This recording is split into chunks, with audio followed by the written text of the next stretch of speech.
So if there's nothing left of you from 20 years ago, are you really still the same person you were at age 10? For our robot shopkeeper, the prospect is scary enough that he refuses to fix his broken leg, forcing him to spend the rest of his days squatting in the resistance camp.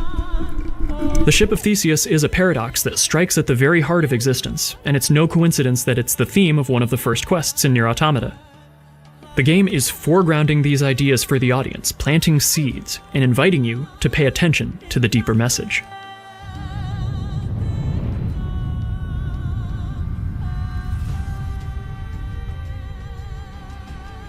Simone de Beauvoir was a 20th century French theorist who wrote The Second Sex, which is considered to be both an important philosophical text in its own right and one of the first major works of 20th century second wave feminism.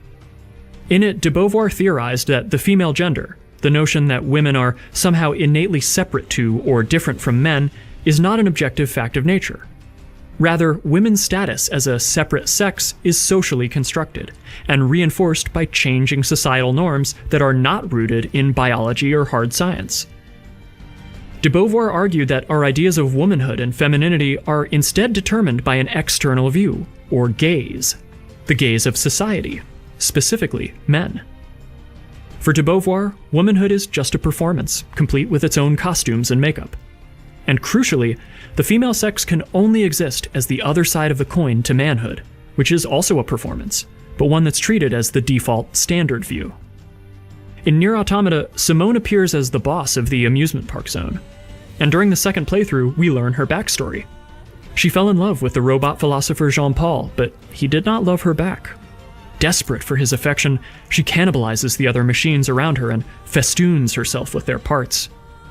Just like her real-life counterpart theorized,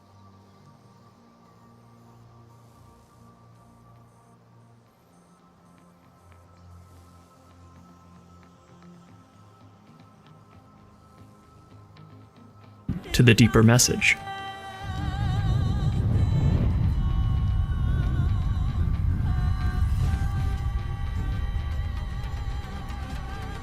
Simone de Beauvoir was a 20th century French theorist who wrote The Second Sex, which is considered to be both an important philosophical text in its own right and one of the first major works of 20th century second wave feminism.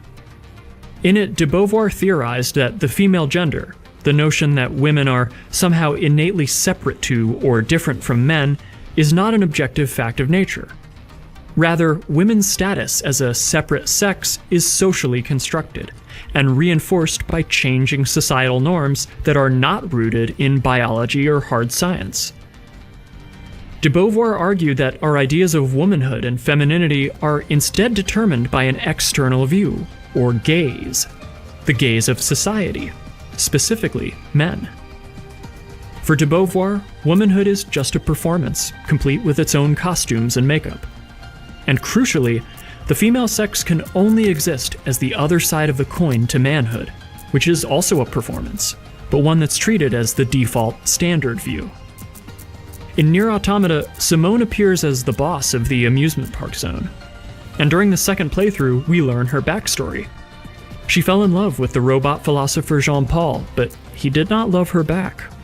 Desperate for his affection, she cannibalizes the other machines around her and festoons herself with their parts. Just like her real-life counterpart theorized, Simone is performing femininity for a man in order to be seen and validated by him. But unlike the real Simone de Beauvoir, the object of her affections just doesn't give a damn. This references the similarly troubled real-world relationship between Simone de Beauvoir and Jean-Paul Sartre, only in an ironic reversal. The real de Beauvoir and Sartre had an open, polyamorous relationship, but Sartre was often jealous of de Beauvoir's other partners and would try to seduce them. During the boss battle against Simone, there's even a sequence where the game takes control of the camera away from the player, while the boss begs the player to look at them. This was the moment that made me sit up in my chair and realize this game might actually be goddamn brilliant. Regardless of which way you move the right analog stick, the camera resists the player's input. You cannot look at her, no matter what.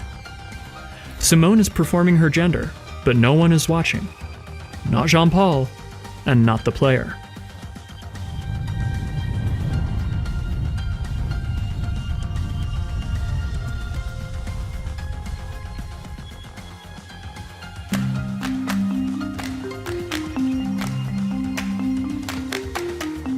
Blaise Pascal was a 17th century French mathematician and philosopher who wrote several groundbreaking texts on geometry and probability theory. He is most well known for his collected writings on Christianity and religion, Pensées, or Thoughts. In Pensées, he makes the argument now known as Pascal's wager, which drew on his background as a mathematician and statistician.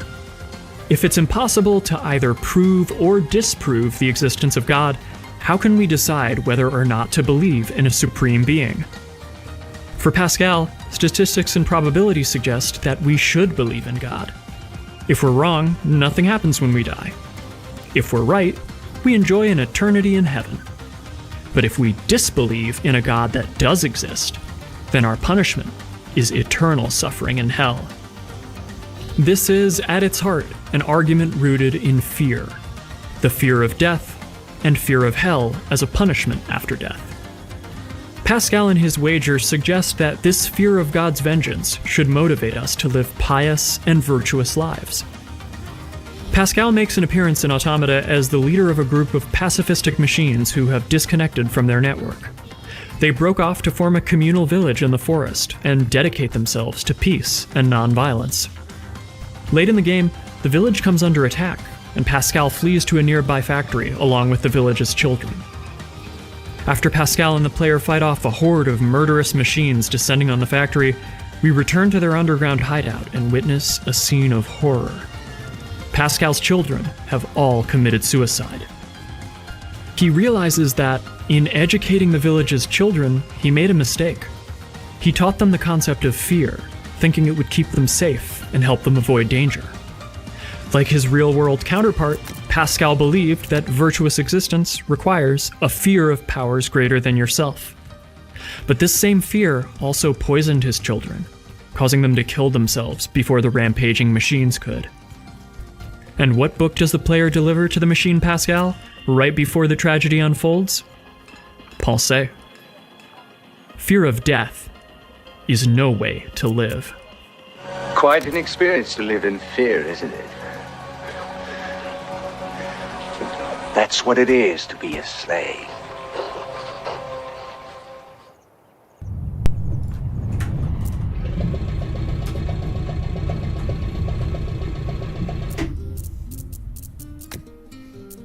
Jean-Paul Sartre lived in France during the early 20th century and is considered one of the West's most famous modern philosophers. He published Being and Nothingness in 1943, which is a foundational text of the existentialist school of philosophy.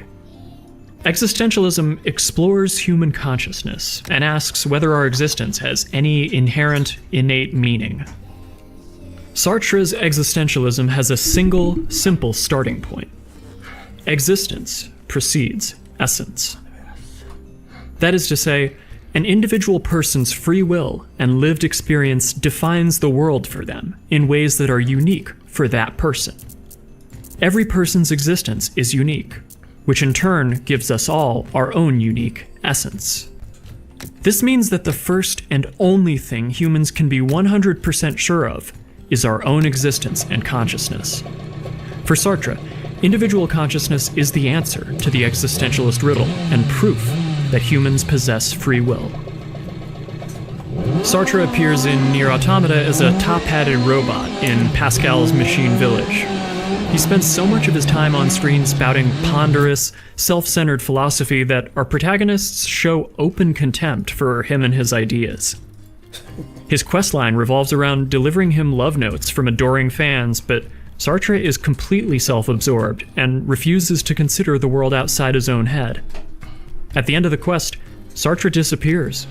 He has forsaken everything and gone off in pursuit of some ultimate truth. This is a direct satire of the self-absorbed and highly individualistic nature of existentialism, but also of how the real-life Sartre was pretty terrible to the women in his life.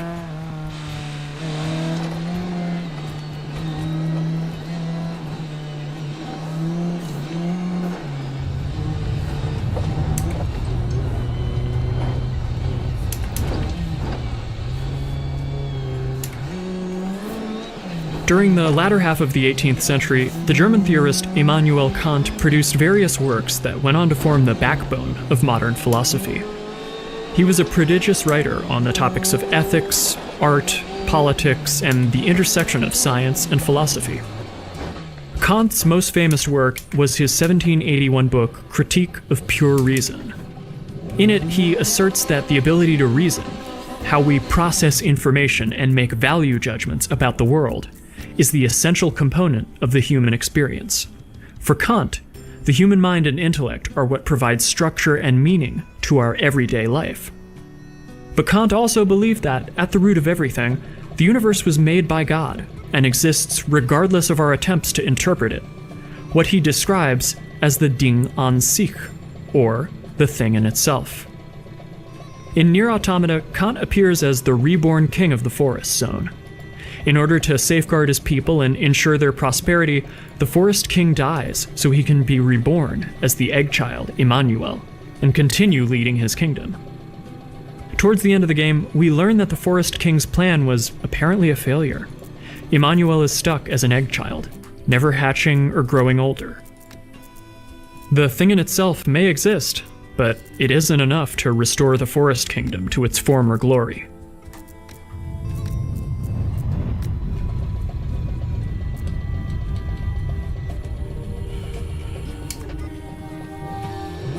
Søren Kierkegaard was a 19th century Danish philosopher and theologian who has an extensive body of work covering topics like organized religion, the ethics of Christianity, psychology, and poetry.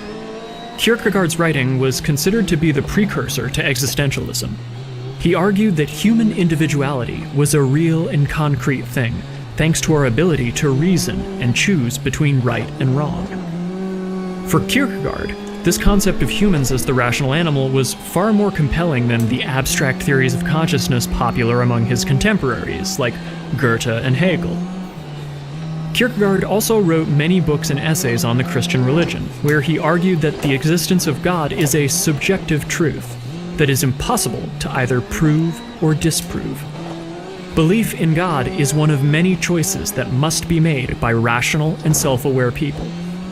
He was also fiercely critical of religious institutions like the National Church of Denmark, which he saw as a kind of cheap Christianity that provides worshippers with the comfort of strict rules and doctrines, but little in the way of spiritual fulfillment. So it's deeply ironic that Kierkegaard appears in Nier Automata as the Pope-like figurehead of a breakaway sect of Catholic-seeming robots dressed like they're straight out of the Vatican. Similar to Pascal's machine village in the forest, these robots have disconnected from their network in the hopes of forming an isolated collective deep beneath the factory zone. But as the player arrives, the robots begin to go insane, either attacking each other or committing suicide, under the belief that they will transcend and become as gods.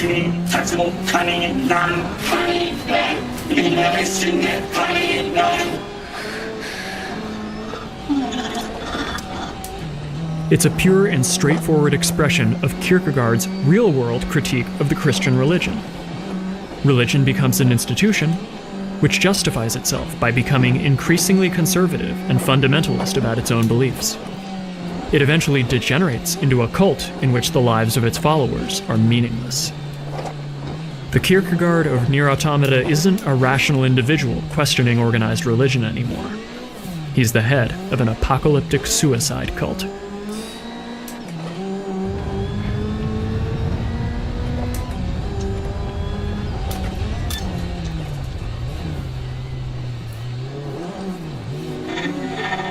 Where the state ceaseth, there only commenceth the man who is not superfluous. I see. It seems this Nietzsche was quite the profound thinker. Or perhaps he skipped right past profound and went straight to crazy instead. Oh well, enough of that.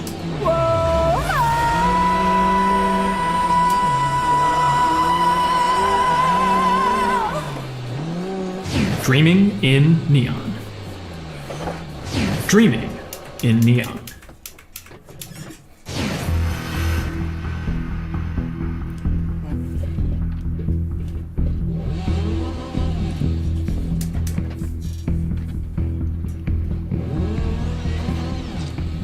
are you starting to see a pattern?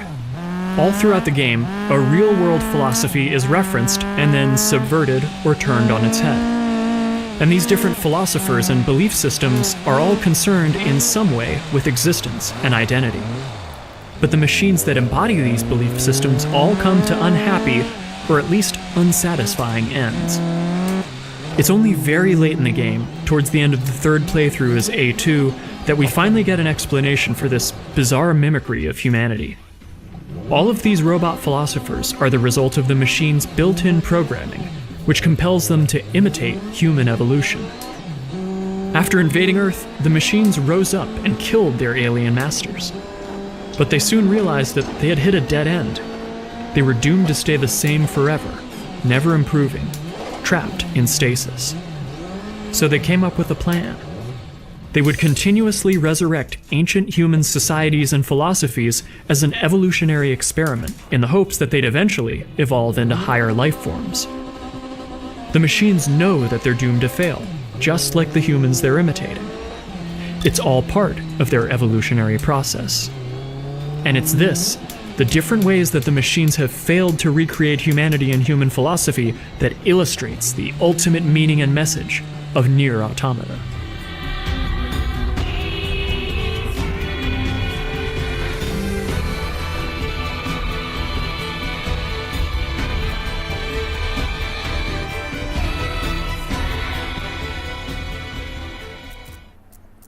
Throughout the story of Nier Automata, the ghost of humanity haunts both the machines and the androids. By the end of the game, the androids discover that humanity was never safely hunkered down on the moon like they believed. The human race has been extinct for thousands of years. The leaders of Yorha know this, and maintain the lie anyway because, as your commander tells you, we need a god worth fighting for. Humanity has become as gods.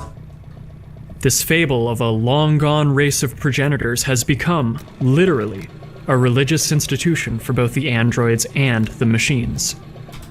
And just like that, the audience's expectations are masterfully subverted once more.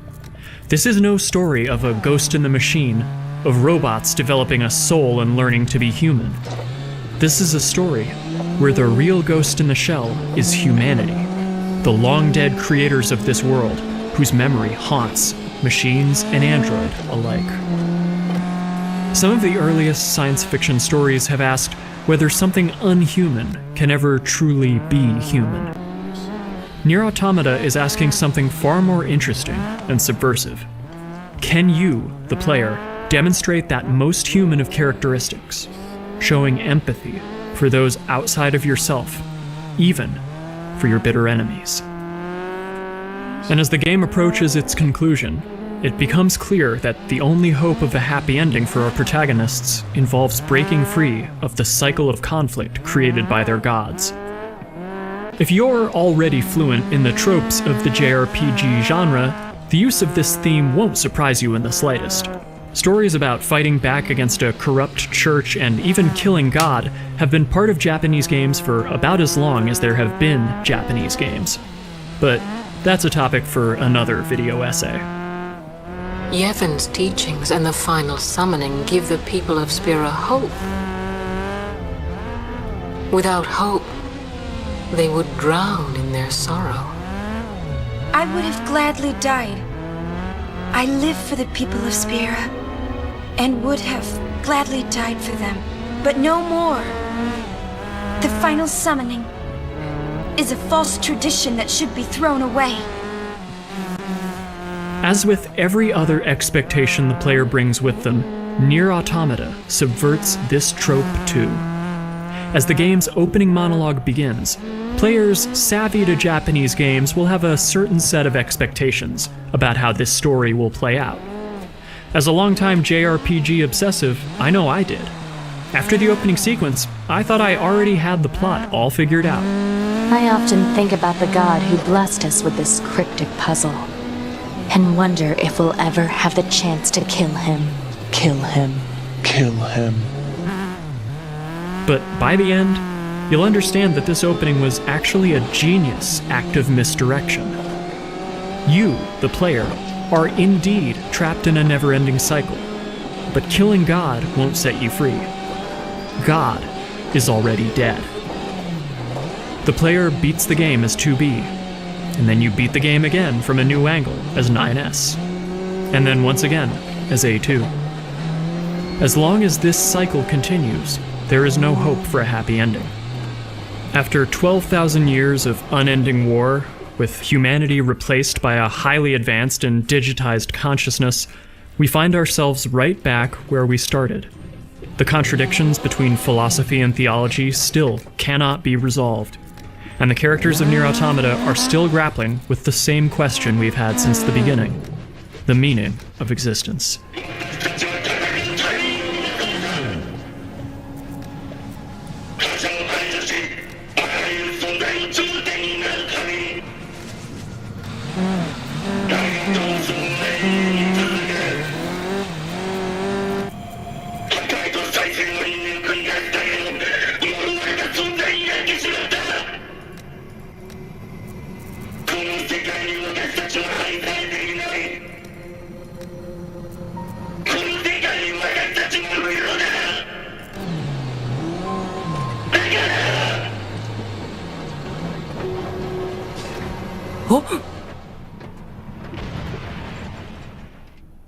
No matter how far we've come, we still find ourselves trapped in a never-ending spiral of life and death. As the player climbs a gigantic mechanical Tower of Babel and speeds towards the finale, they destroy the artificial intelligence that has been masterminding the eternal proxy war between the machines and the androids. So by the time the climax arrives, 2B, 9S, and A2 are all dead. Their pod caretakers are preparing a final data wipe to erase all record of Project Yorha and the androids and usher in the next incarnation of this cycle of conflict. But the pods have a sudden change of heart. The combined weight of their shared experience has given them something akin to emotions or consciousness. They're willing to disobey their programming and recreate 2B and 9S's data in order to give them another chance at life. And this is when Nier Automata pulls its ultimate trick.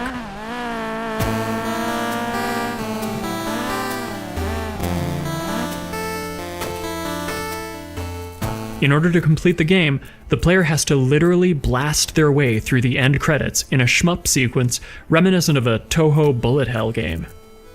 In that sense, you do get to literally kill God. Not the gods of Nier Automata's narrative, but the actual architects of the world that you, the player, have inhabited for the last 40 to 60 hours. This sequence is tough as nails, and it's nearly impossible to finish on your own. Each time you die, the game serves up a yes-no question for the player that must be answered before you can continue. A dark mirror to the events that began the game. Is it all pointless? Do you think games are silly little things? Do you admit there is no meaning to this world? With every death, messages left by other players from all over the world appear in the background, encouraging you to press on and keep fighting. In this one beautiful moment, the game doesn't just break the fourth wall, it obliterates it entirely. With this moment, there is no longer a divide between the game's internal narrative and the audience's experience. The characters and the player must simultaneously confront their own failures and the grim hopelessness of their struggle, and still find the courage to continue. Finally, after many deaths on the player's part, the game gives you a prompt. Call for reinforcements? Once you say yes, reinforcements arrive in the form of other players flying in formation around you. The soundtrack takes on new weight as a chorus of voices, all singing in different languages, crescendo and meld together, including the voices of the game's production staff and Yoko Taro himself.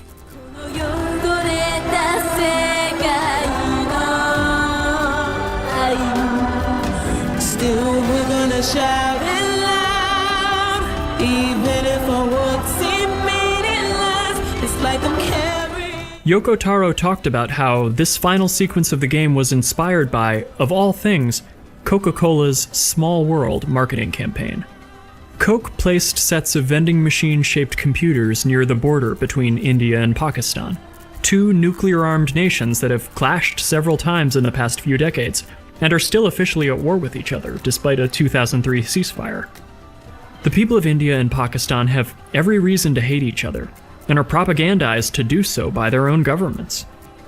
But through the screens of these Coke machines, Indians and Pakistanis could connect with each other, see each other, and leave hopeful and inspiring messages. Despite decades of war and propaganda, humanity's innate love and kindness shines through. And with that, 2B and 9S are set free, finally, from the cycle. They're no longer androids of Project Yorha, but beings with their own consciousness and agency, who now have the choice to live life on their own terms. But then, the game confronts the player with one final request.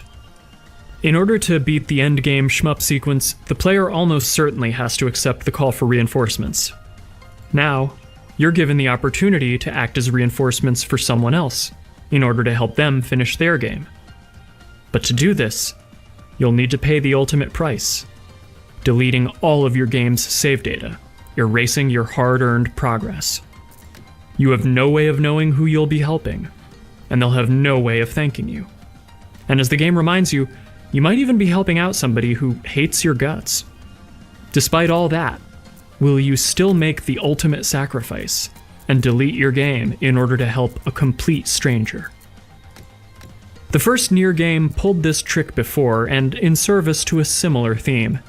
At the end of that game, in order to save your companion and love interest Kaine and get the true ending, you likewise needed to give up your save file. But this time, you're not sacrificing yourself for a fictional NPC. You're doing it for a real-life, flesh-and-blood human. Nier Automata suggests that life is more than just hardship. We can find meaning in that struggle, and we can transform it into an act of kindness for a fellow human. In interviews, Yoko Taro has been very tight-lipped when it comes to commenting on the meaning and themes of his work. From reading interviews with him, it seems like he absolutely loves to give cryptic and frustrating answers to reporters when they try to pin him down on this. On one level, I think this probably has a lot to do with Taro being far more shy of media attention than a handful of other video game auteurs out there. You'll never see Yoko Taro do this. What took you so long? But going even deeper. We're going even deeper. The storytelling of Nier Automata comes from a culture rooted not in Western, Abrahamic theology, but in Eastern belief systems.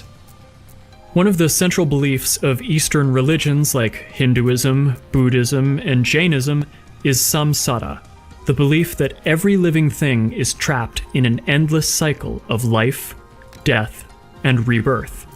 Across the span of many lifetimes, each person must struggle to attain insight and enlightenment about the nature of existence, and endure the suffering that goes hand in hand with being alive.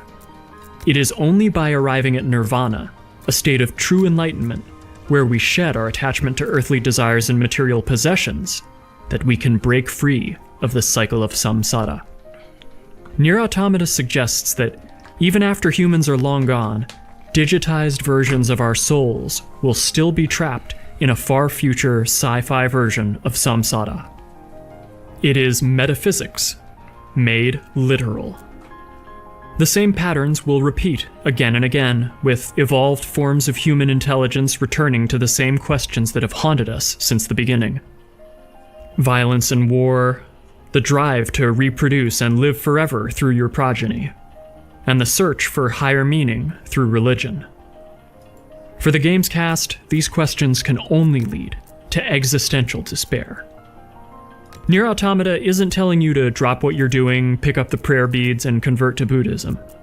The game simply suggests that one of humanity's oldest philosophical questions, the struggle for meaning in a meaningless existence, is the closest thing we have to a universal truth. だが、その輪廻の中であがくことが生きるという意味なのだ。私たちはそう思う。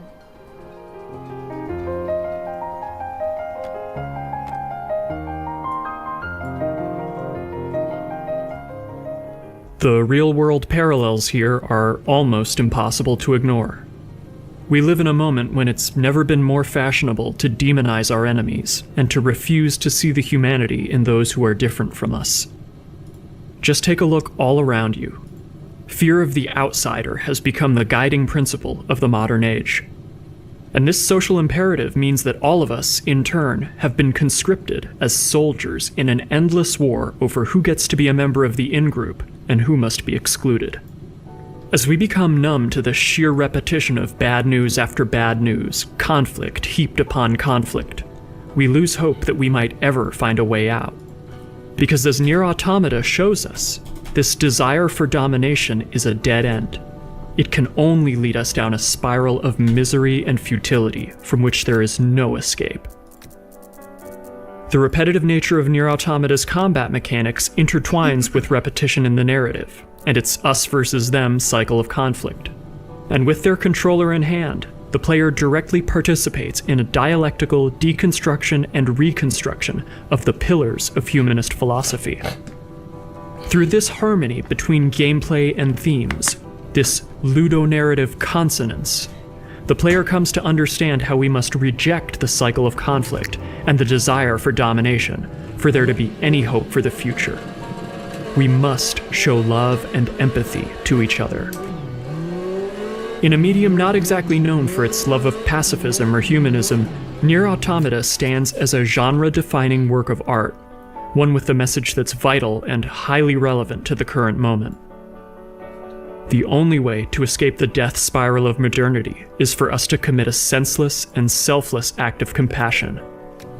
We must have the strength to believe in something bigger than ourselves. Only then can we be free. だが、違う未来の可能性も存在する。未来は与えられるものではな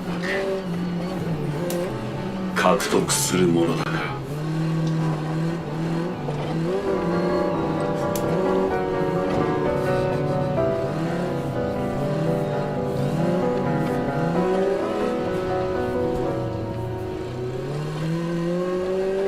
Thanks for watching. This video was the product of a year and a half of writing, rewriting, editing, revisions, and agonizing. I don't usually do longer videos because they're really hard to make when you're a one-person operation, but this game is so special, I knew it needed the feature-length treatment. I am trapped in a never-ending struggle for visibility with the YouTube algorithm, so if you enjoyed this video, please share it with a friend. See you next time.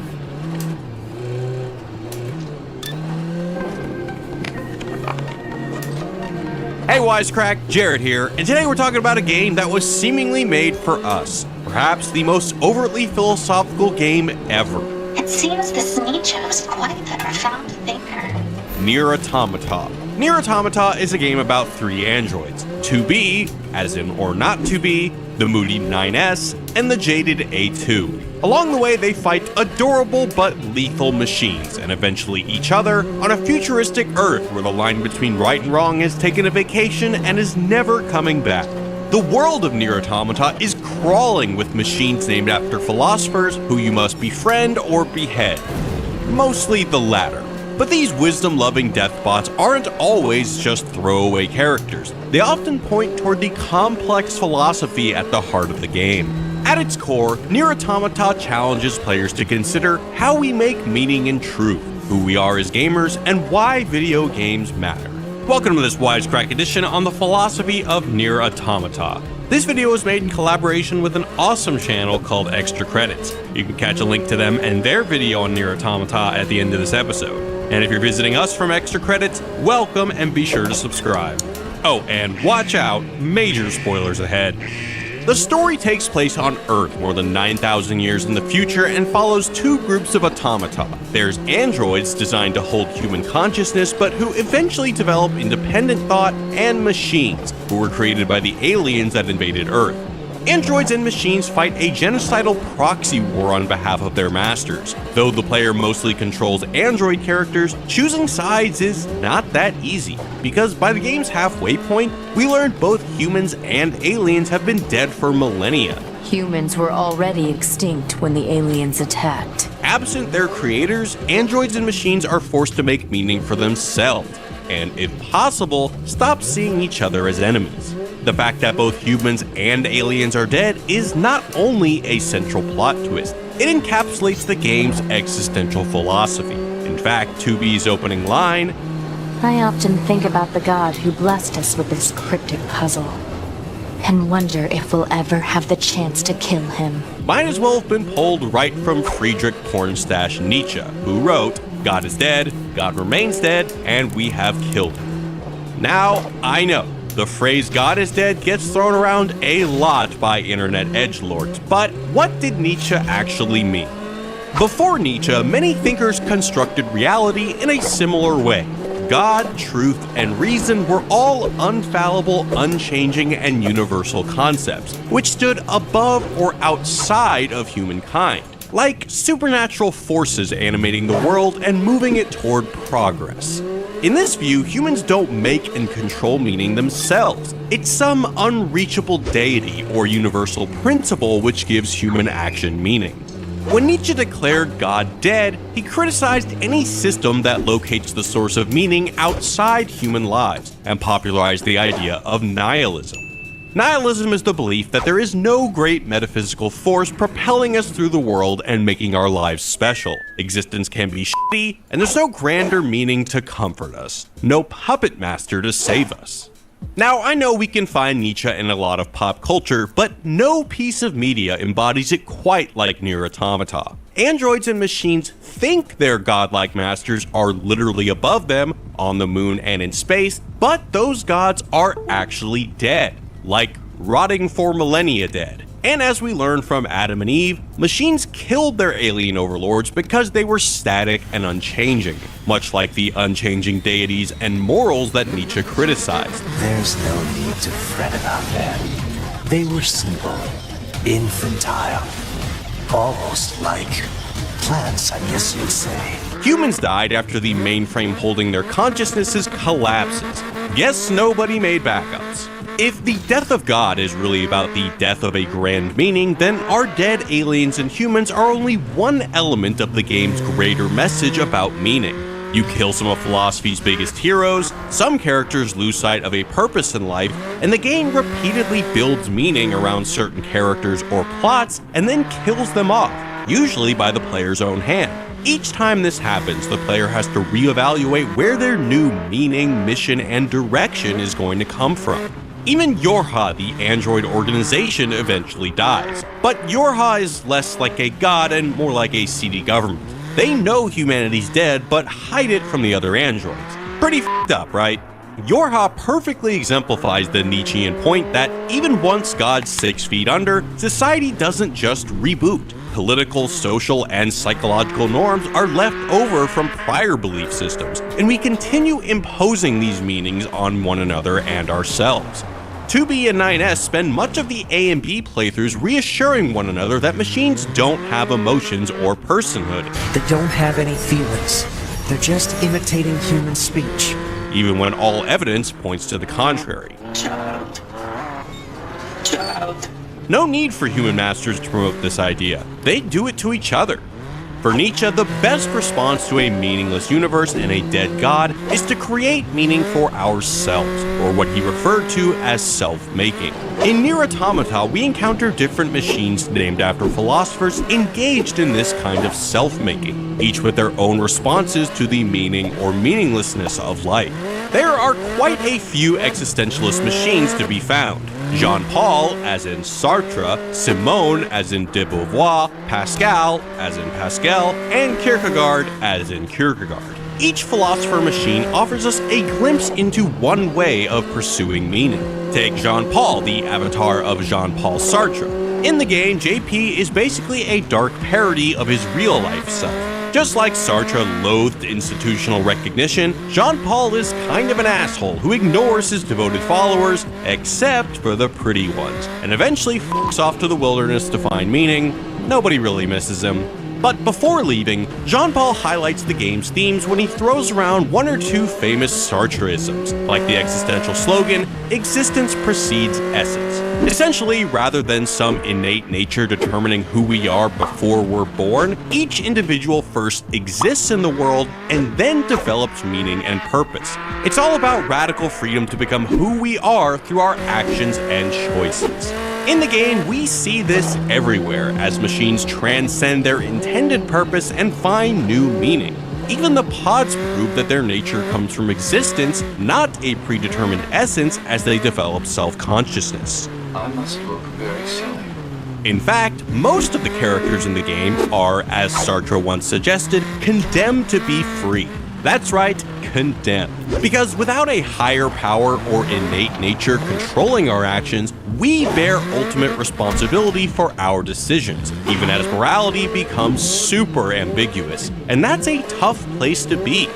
Just look at machines like this sad Engels boss, who, like many of the game's characters, is crushed beneath the weight of figuring out what's right, and he knows he bears full responsibility for those decisions. The Simone boss, named after Simone de Beauvoir, a French feminist philosopher, holds a mirror to another aspect of meaning-making. De Beauvoir famously suggested, "One is not born a woman, but becomes a woman." As the Simone boss realizes, one way we create meaning in our lives is by constructing gender norms like beauty and femininity. She literally becomes a woman by constructing herself and cannibalizing other machines to improve her beauty. Both de Beauvoir and her demented avatar teach us to watch out, lest we become monsters in our attempt to make meaning through gender norms. Simone's existential quest for connection through beauty is highlighted in her obsession with Jean-Paul, which has historical roots since de Beauvoir and Sartre were lifelong lovers. The character Pascal packs one of the biggest Nietzschean punches. Though he's the avatar of Blaise Pascal, a mathematician, philosopher, and regular Renaissance man, he couldn't be more different than his real-life counterpart. As the pacifist leader of a machine village, Pascal puts a lot of faith in the ultimate goodness of machines and androids. But the real Pascal was a bit of a downer. Unlike his idealistic avatar, the real Pascal thought humanity was prideful, arrogant, and unredeemable. Without God, our lives are filled with anxiety and despair. In fact, we have only one redeeming trait. The greatness of human beings consists in their ability to know their wretchedness. But Game Pascal comes around to the IRL Pascal's viewpoint. In maybe the game's darkest twist, the peaceful villagers suddenly start eating each other, and when, even after setting aside his pacifism to defend the children, I must protect the children! They commit suicide anyway. Game Pascal finally understands the wretchedness of himself and the machine. When he despairs and asks you to kill him or delete his memory, the player has to face their own wretchedness too and make a tough choice. Some characters in the Nier universe try to make meaning through new religions. Take Christian existentialist Soren Kierkegaard, who makes an ironic appearance as the worshipped leader of a small cult. Kierkegaard believed that the ultimate expression of one's freedom is to commit to certain meaning and make it true by manifesting it in one's life, which he calls taking a leap of faith. Unfortunately, when some of Kierkegaard's followers take literal leaps of faith, it doesn't turn out so well for them. There are so many other philosoph-bosses we could talk about. Karl Grun, Kant, Engels and Marx, Ernst Bloch, Hegel, even the brothers Friedrich and August Schlegel. Roshi, Koshi, Bokoshi, and Soshi are the Japanese pronunciations of Chinese philosophers Lao Tzu, Confucius, Mozi, and Zhuangzi. Zhuangzi was a Taoist philosopher who was into existentialism way before it was cool. He claimed existence is full of cycles of light and dark, life and death, and joy and sadness. Only by accepting these cycles, including all the unpleasant stuff, can we ever find contentment in life. Nier Automata, taking a cue from Zhuangzi, bakes these cycles right into the gameplay. As an extension of the game's existential themes, the mechanics emphasize the role of cycles and repetition in creating meaning. Cycles are everywhere. Androids are caught in the cycle of life and death, repeatedly uploading to the mainframe and getting new bodies. 2B is stuck in the cycle of killing 9S, and Pod 153 gives a sad spiel about cycles of life. Everything that lives is designed to end. It's all about returning to the beginning. According to Nietzsche, cycles dispel the myth of progress. Progress only makes sense if you have a clear aim and if you're cool staying on a path that someone else laid out for you. But Nietzsche hates that notion of progress. Instead, we should be critical of claims to progress that rely on external meaning or our unquestioned notions of right and wrong. The cycles in Automata disrupt this false idea of progress and meaning, not only within the game universe, but also for the player. In Automata, there is no clear goal, or rather, goals change throughout the game, and the whole point is that none of the characters are on a predetermined path. Plus, there's no straightforward game progress. Players literally repeat certain actions or stories rather than moving linearly from one event to the next. The game even ends with the suggestion that A2 and 9S will be reborn to fight this battle all over again. They are perpetually trapped in a never-ending spiral of life and death. In fact, relationship between cycles and Nietzsche are most obvious in the game's multiple playthrough structure. In Automata, the main playthroughs, A, B, C, D, and E, are like chapters carefully sequenced and building on one another, often repeating parts of the same plot, but through the eyes, knowledge, and powers of different characters, and sometimes moving on to the next plot stage. You must complete A through D to get to the main ending E, with the credits, which we'll talk about in a moment. Automata uses this structure to strip meaning from the players themselves, and to f with the idea of game progress, engaging players in their own nihilist quest.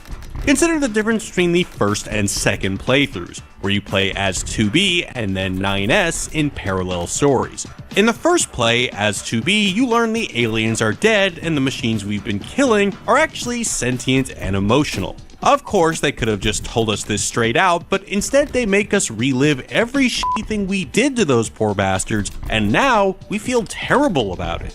The real importance of the first run is to set up meaning. Here's who you are and why you're fighting the bad guys, and then snatch it from us. The point is really driven home by the beginning of the second playthrough, where you play from the perspective of a machine red shirt. This opening seems designed to trigger the player's compassion and rob us of the meaning we used to make sense of our entire first quest. Brother, please start moving. Instead of creating a grand narrative to explain away pain and loss, or instead of just giving up, Nietzsche suggests we say yes to life. Yes saying is an attitude oriented toward the future that affirms everything from the past without trying to change it.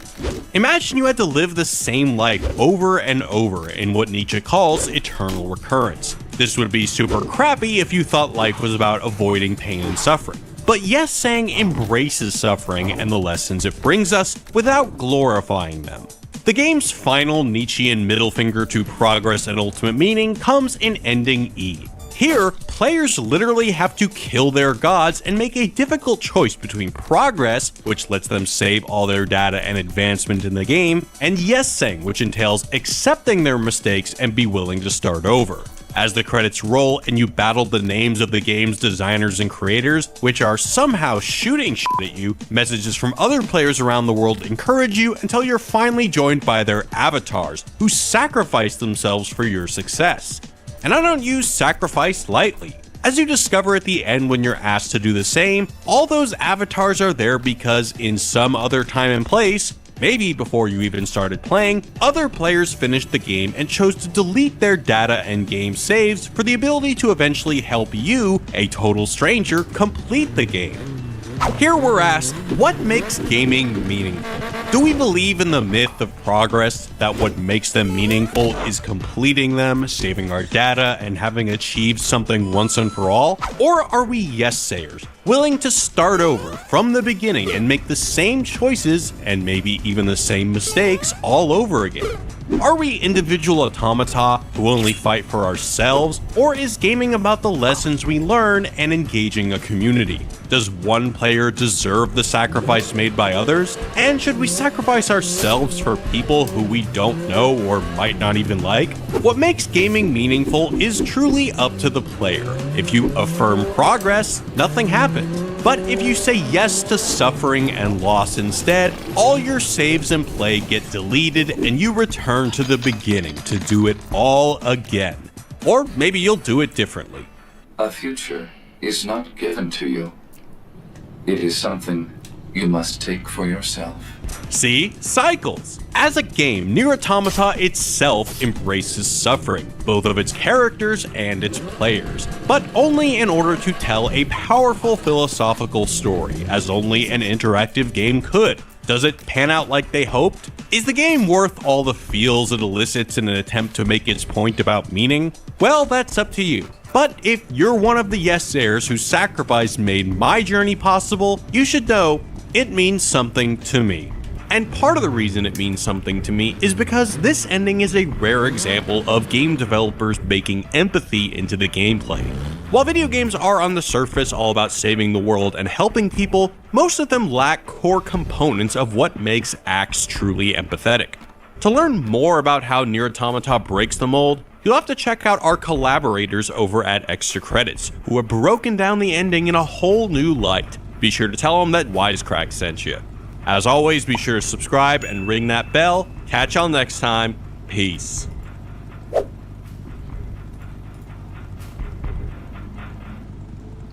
In case you're new to this channel, you're gonna need some context. Back in February of 2019, I put out a video titled "The Most Profound Moment in Gaming History." The moment in question was the scene at the end of Metal Gear Solid 2: Sons of Liberty. Naturally, with a declarative title like that, I was going to invite people who disagreed with my choice and wanted to propose either an alternative moment or game that they felt was more profound.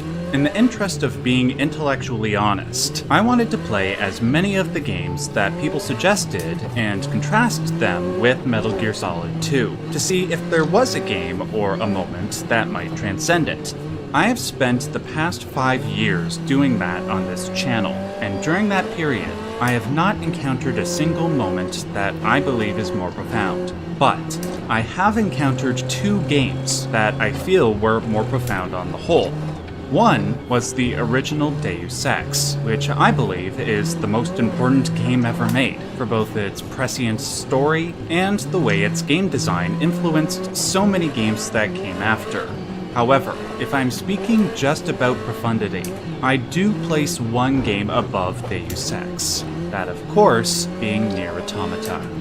While I have publicly expressed this belief once or twice over the past 5 years, I've not qualified that belief as comprehensively as I would like, and now I think it's time to make my case. First, I think it's worthwhile establishing a mutual definition of profound, because that word can mean a lot of different things to different people. In my case, I draw upon the Merriam-Webster definition of profound, meaning to have intellectual depth and insight, although I personally add the adjective emotional to that definition. So when I define a game as profound, I do not refer to its overall quality. I strictly refer to its insight into emotional, philosophical, and other intellectual matters. Now, I do not believe that Nier Automata is the greatest in any single one of these categories. I do not believe its content is more philosophical than games like Disco Elysium or Planescape Torment. I do not believe it is more intellectual than the aforementioned Deus Ex or something like Xenogears. I do not believe it has the same emotional highs as games like Shadow of the Colossus or The Last of Us. But that said, I do believe Nier Automata is the greatest accumulation and balance of all those and other categories. In short, Nier Automata takes the entire corpus of existential philosophy and distills it into parabolic form, making the core ideas of that philosophical tradition accessible to every type of person. Granted, This distillation forces Nier Automata's examination of these ideas to not be as expansive or as complex as they are in games like, say, Pathologic 2 or the Talos Principle. Nonetheless, the core meanings of these ideas, along with their often emotionally gut-wrenching in order to outline the depth and scope of Nier Automata's core philosophical question, we first need to go back roughly 400 years. There was a time in the Western world when publicly questioning or criticizing religion was a crime punishable by death, but the sole reason was not due to a baseline fealty to God.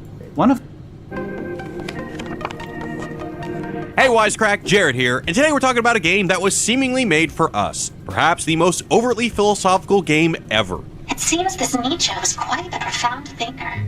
Nier Automata. Nier Automata is a game about three androids, 2B, as in or not to be, the moody 9S, and the jaded A2. Along the way, they fight adorable but lethal Asetto machines Corsa and eventually Rally each other on a futuristic the Earth daddy where the line of between right rally, and wrong has which- taken a vacation and is never coming I've back. been asked. The world of Nier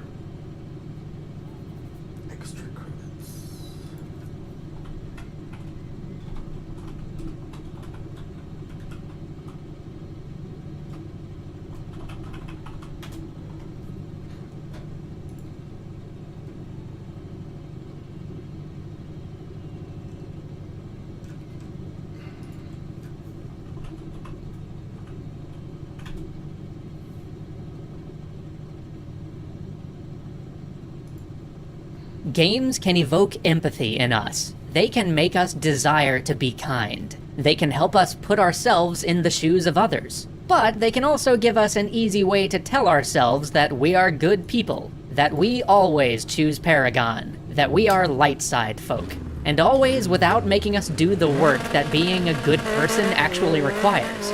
But there is one recent game that truly did ask us to be kind, and in a brilliant way.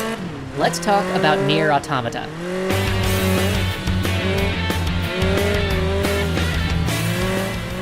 This episode was made in collaboration with the excellent people over at Wisecrack. Learn more about them and check out their thoughts on Nier Automata at the end of this video.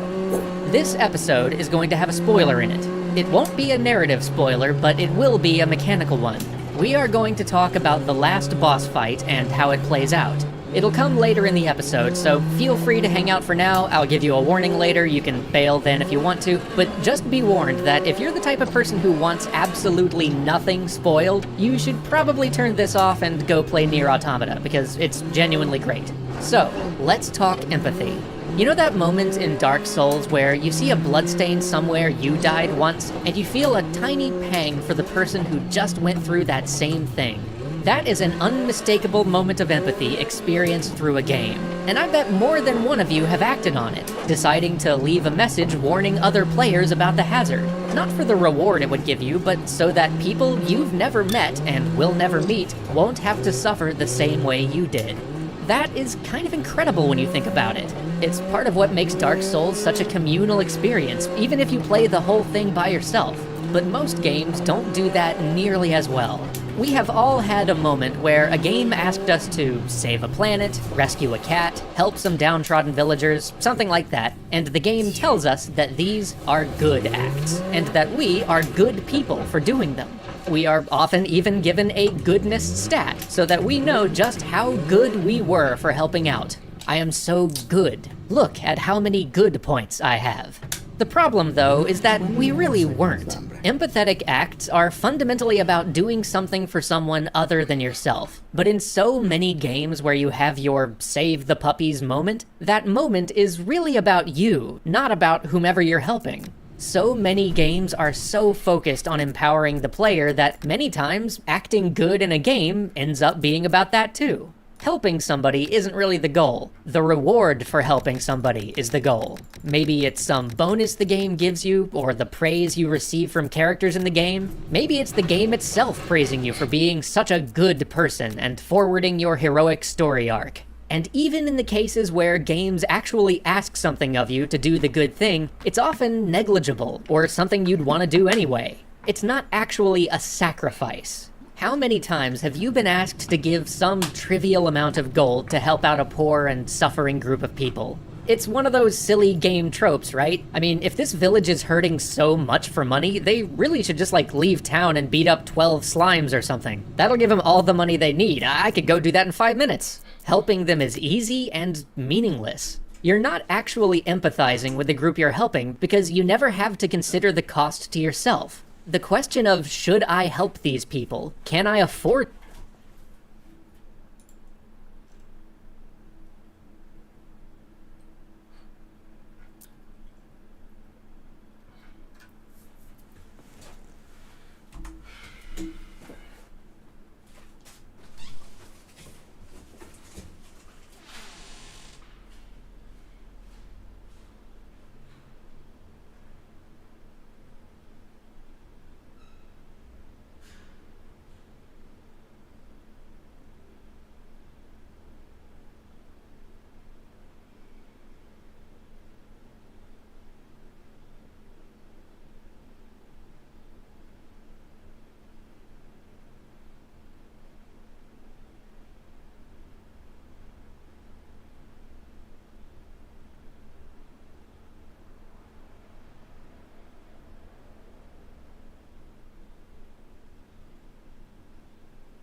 How long have you been in here? How long? Yeah. I think I've been in here for 2 days now. I came in Sunday night. Well, early out of Monday. Basically, I wanted money for an iPhone off my mum, and she gave my brothers all a lot of money because she's got a pension now, so she's got a lot of money. And I literally asked for £600, and I said I'll give it back to her this Thursday and the rest on Tuesday with extra money on top. And it just got into a big argument, and I told her I'm going to kill her, and I said, if I stay in this house, I'm going to smother you in your sleep, and I'm stronger than you, so I'll win. And she smacked me in my face, and I grabbed her face, and I was like, don't ever touch me again, because I love you, but I will hurt you. And then she called the police, and the ambulance came, and then I had to come here. This is the world's oldest psychiatric institution. It used to be known as Bedlam, a place we hid those we called mad. He needs some medication. Now known as the South London and Maudsley, Andrew, I need to speak to you. it treats 50,000 patients a year, Any sign that you shit yourself? I don't think so. and numbers are rising. The staff and patients open their doors Sit down. to show us what Bedlam is like today.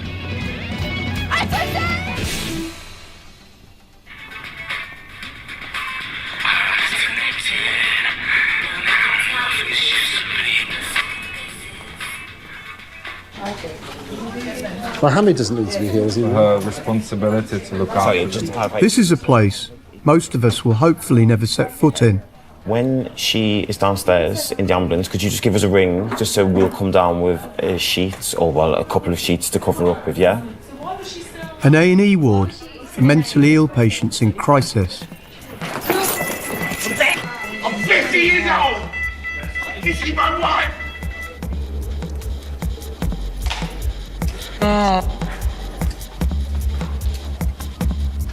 56-year-old Emmanuel pulled a rail off the wall of a 99p shop and started to hit staff with it.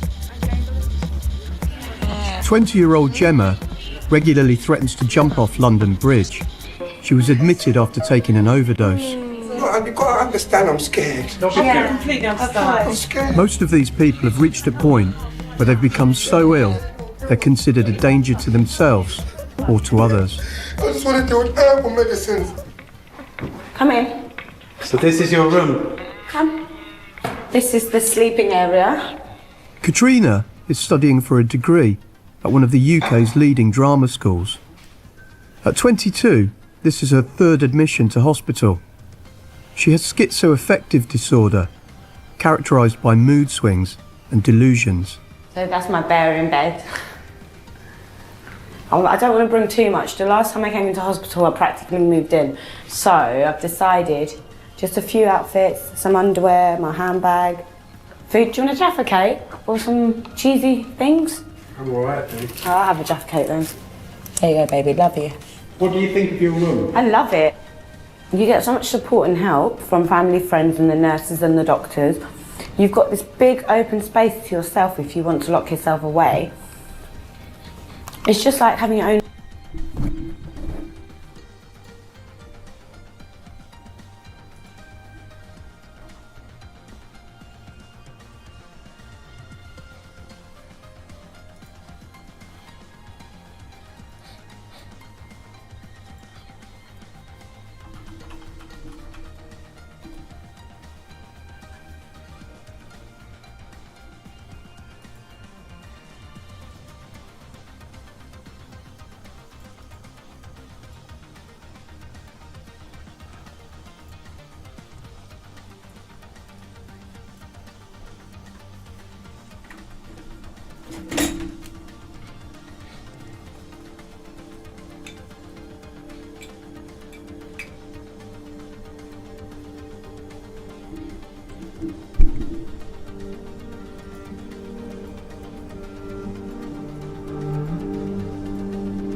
desapareció. The fuck?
show books.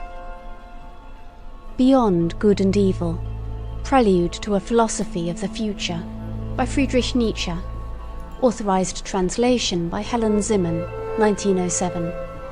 Recording by Corey Samuel. Preface.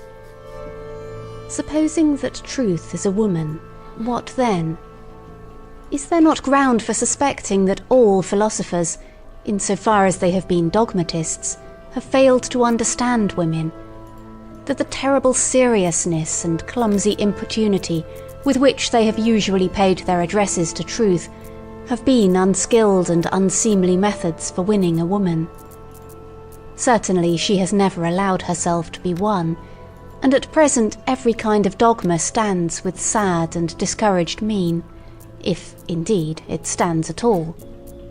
For there are scoffers who maintain that it has fallen, that all dogma lies on the ground, nay more, that it is at its last gasp.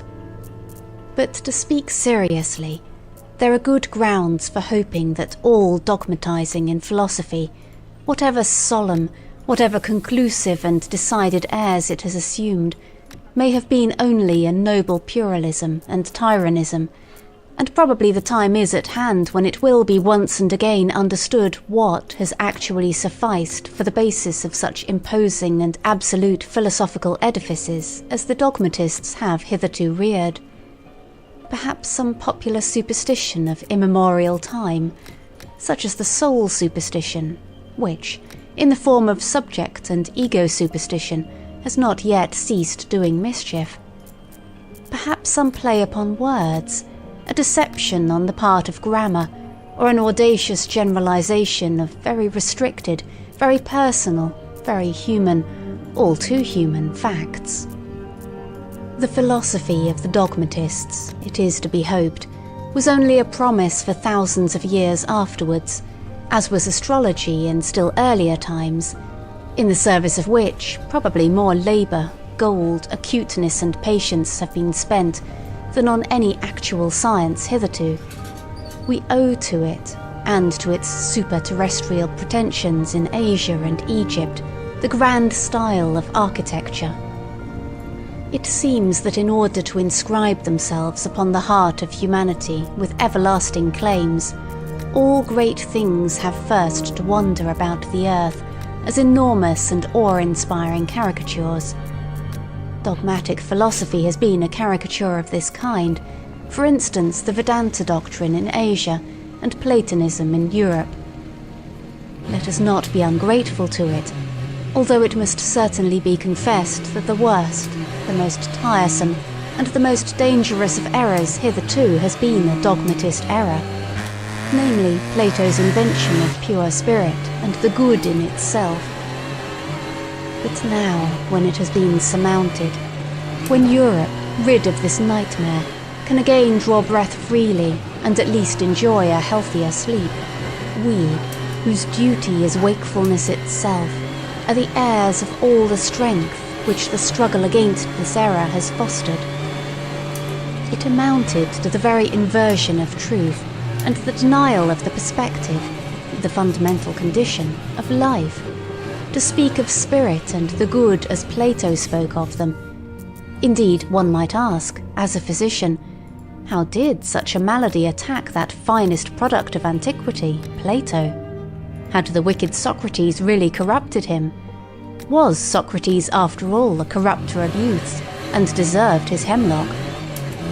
But the struggle against Plato, or, to speak plainer and for the people, the struggle against the ecclesiastical oppression of millenniums of Christianity, for Christianity is Platonism for the people, produced in Europe a magnificent tension of soul, such as had not existed anywhere previously. With such a tensely strained bow, one can now aim at the furthest goals. As a matter of fact, the European feels this tension as a state of distress, and twice attempts have been made in grand style to unbend the bow, once by means of Jesuitism, and the second time by means of democratic enlightenment, which, with the aid of liberty of the press and newspaper reading, might, in fact, bring it about so that the spirit would not so easily find itself in distress. The Germans invented gunpowder, all credit to them, but they again made things square. They invented printing. But we, who are neither Jesuits, nor Democrats, nor even sufficiently Germans, we good Europeans and free, very free spirits, we have it still, all the distress of spirit and all the tension of its bow, and perhaps also the arrow, the duty, and, who knows, the goal to aim at. Sils Maria, Upper Engadine, June 1885. End of preface. Chapter 1 of Beyond Good and Evil by Friedrich Nietzsche. Prejudices of Philosophers. 1. The will to truth, which is to tempt us to many a hazardous enterprise, the famous truthfulness of which all philosophers have hitherto spoken with respect.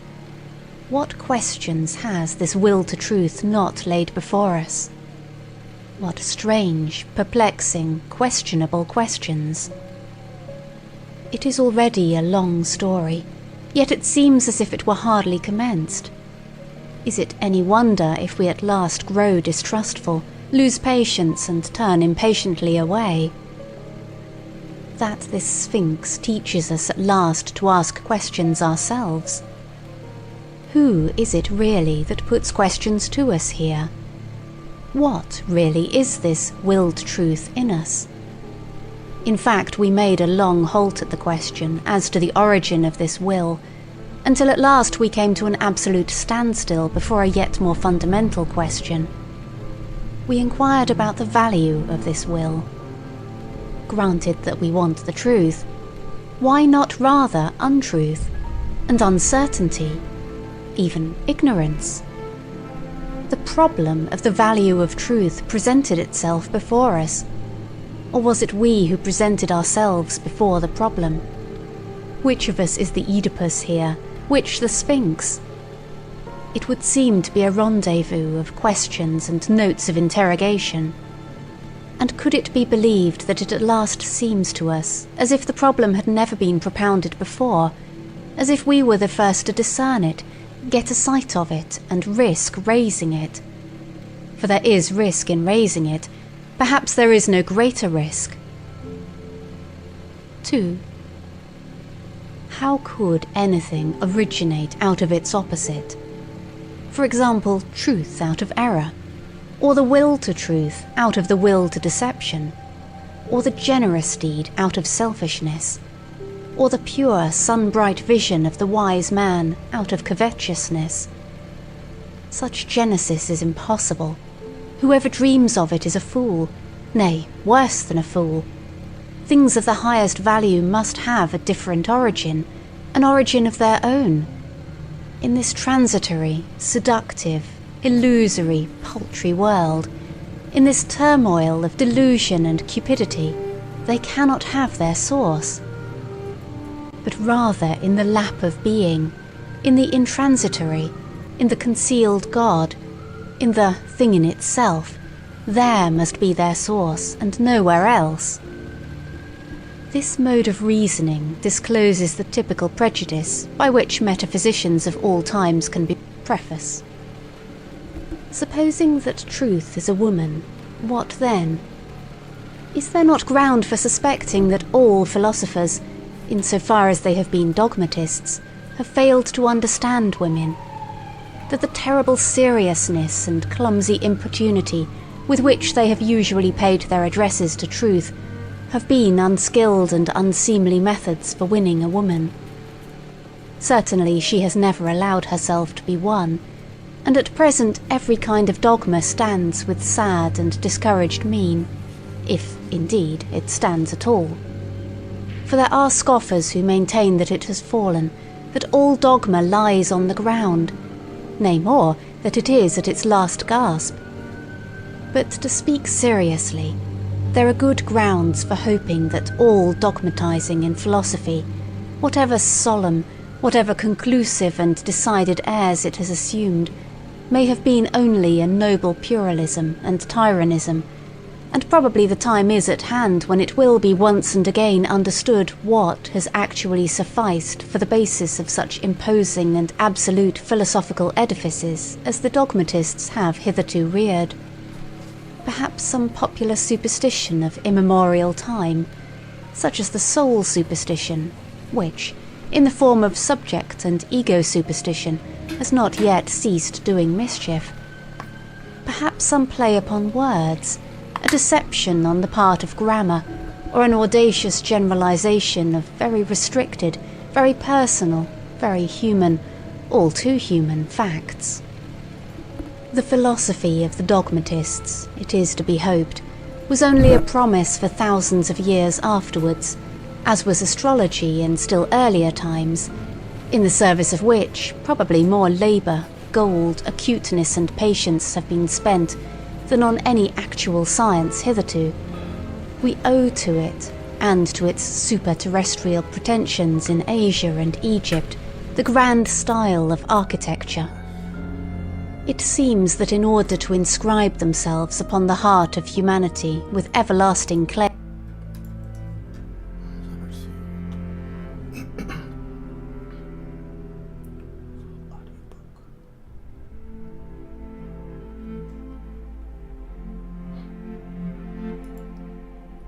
recording by Corey Samuel. And to speak in all seriousness, I see such new philosophers recording by Corey Samuel. Beyond Good and Evil, Prelude to a Philosophy of the Future by Friedrich Nietzsche. Beyond Good and Evil by Friedrich Nietzsche, translated by Helen Zimmern, audio by Legendary Audiobooks. Preface. Supposing the truth is a woman, what then? Is there not ground for suspecting that all philosophers, insofar as they have been dogmatists, have failed to understand women, that the terrible seriousness and clumsy importunity with which they have usually paid their addresses to truth have been unskilled and unseemly methods for winning a woman? Certainly she has never allowed herself to be won, and at present every kind of dogma stands with sad and discouraged mien, if indeed it stands at all. For there are scoffers who maintain that it has fallen, that all dogma lies on the ground, nay more, that it is at its last gasp. But to speak seriously, there are good grounds for hoping that all dogmatizing in philosophy, whatever solemn, whatever conclusive and decided airs it has assumed, may have been only a noble pluralism and tyrannism, and probably the time is at hand when it will be once and again understood what has actually sufficed for the basis of such imposing and absolute philosophical edifices as the dogmatists have hitherto reared, perhaps some popular superstition of immemorial time, such as the soul superstition, which in the form of subject and ego superstition has not yet ceased doing mischief, perhaps some play upon words, a deception on the part of grammar, or an audacious generalization of very restricted, very personal, very human, all too human facts. Very restricted, very personal, very human, all too human facts. The philosophy of the dogmatists, it is to be hoped, was only a promise for thousands of years afterwards, as was astrology in still earlier times, in the service of which probably more labor, gold, acuteness, and patience have been spent than on any actual science hitherto. We owe to it, and to its super-terrestrial pretensions in Asia and Egypt, the grand style of architecture. It seems that in order to inscribe themselves upon the heart of humanity with everlasting claims, all great things have first to wander about the earth as enormous and awe-inspiring caricatures. Dogmatic philosophy has been a caricature of this kind. For instance, the Vedanta doctrine in Asia and Platonism in Europe. Let us not be ungrateful to it, although it must certainly be confessed that the worst, the most tiresome, and the most dangerous of errors hitherto has been a dogmatist error, namely, Plato's invention of pure spirit and the good in itself. But now, when it has been surmounted, when Europe, rid of this nightmare, can again draw breath freely and at least enjoy a healthier sleep, we, whose duty is wakefulness itself, are the heirs of all the strength which the struggle against this error has fostered. It amounted to the very inversion of truth and the denial of the perspective, the fundamental condition of life, to speak of spirit and the good as Plato spoke of them. Indeed, one might ask as a physician, how did such a malady attack that finest product of antiquity, Plato? Had the wicked Socrates really corrupted him? Was Socrates after all a corrupter of youths and deserved his hemlock? But the struggle against Plato, or to speak plainer, and for the people, the struggle against the ecclesiastical oppression of millenniums of Christianity, for Christianity is Platonism for the people, produced in Europe a magnificent tension of soul, such as had not existed anywhere previously. With such a tensely strained bow, one can now aim at the furthest goals. As a matter of fact, the European feels this tension as a state of distress, and twice attempts have been made in grand style to unbend the bow, once by means of Jesuitism, and the second time by means of democratic enlightenment, which, with the aid of liberty of the press and newspaper reading, might, in fact, bring it about that the spirit would not so easily find itself in distress. The Germans invented gunpowder, all credit to them, but they again made things square. They invented printing, but we, who are neither Jesuits, nor Democrats, nor even sufficiently Germans, we good Europeans, and free, very free spirits, we have it still, all the distress of spirit and all the tension of its bow, and perhaps also the arrow, the duty, and, who knows, the goal to aim at. Sils Maria Upper Engadine, June 1885. Chapter 1. Prejudices of Philosophers. 1. The will to truth, which is to tempt us to many a hazardous enterprise, the famous truthfulness of which all philosophers have hitherto spoken with respect. What questions has this will to truth not laid before us? What strange, perplexing, questionable questions? It is already a long story, yet it seems as if it were hardly commenced.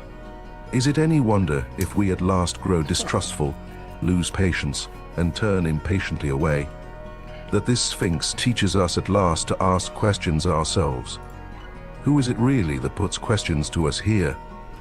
What really is this will to truth in us? In fact, we made a long halt at the question as to the origin of this will, until at last we came to an absolute standstill before a yet more fundamental question. We inquired about the value of this will. Granted that we want the truth, why not rather untruth and uncertainty, even ignorance? The problem of the value of truth presented itself before us, or was it we who presented ourselves before the problem? Which of us is the Oedipus here, which the Sphinx? It would seem to be a rendezvous of questions and notes of interrogation, and could it be believed that it at last seems to us as if the problem had never been propounded before, as if we were the first to discern it, get a sight of it, and risk raising it? For there is risk in raising it, perhaps there is no greater risk. 2. How could anything originate out of its opposite? For example, truth out of error, or the will to truth out of the will to deception, or the generous deed out of selfishness, or the pure sun-bright vision of the wise man out of covetousness. Such genesis is impossible.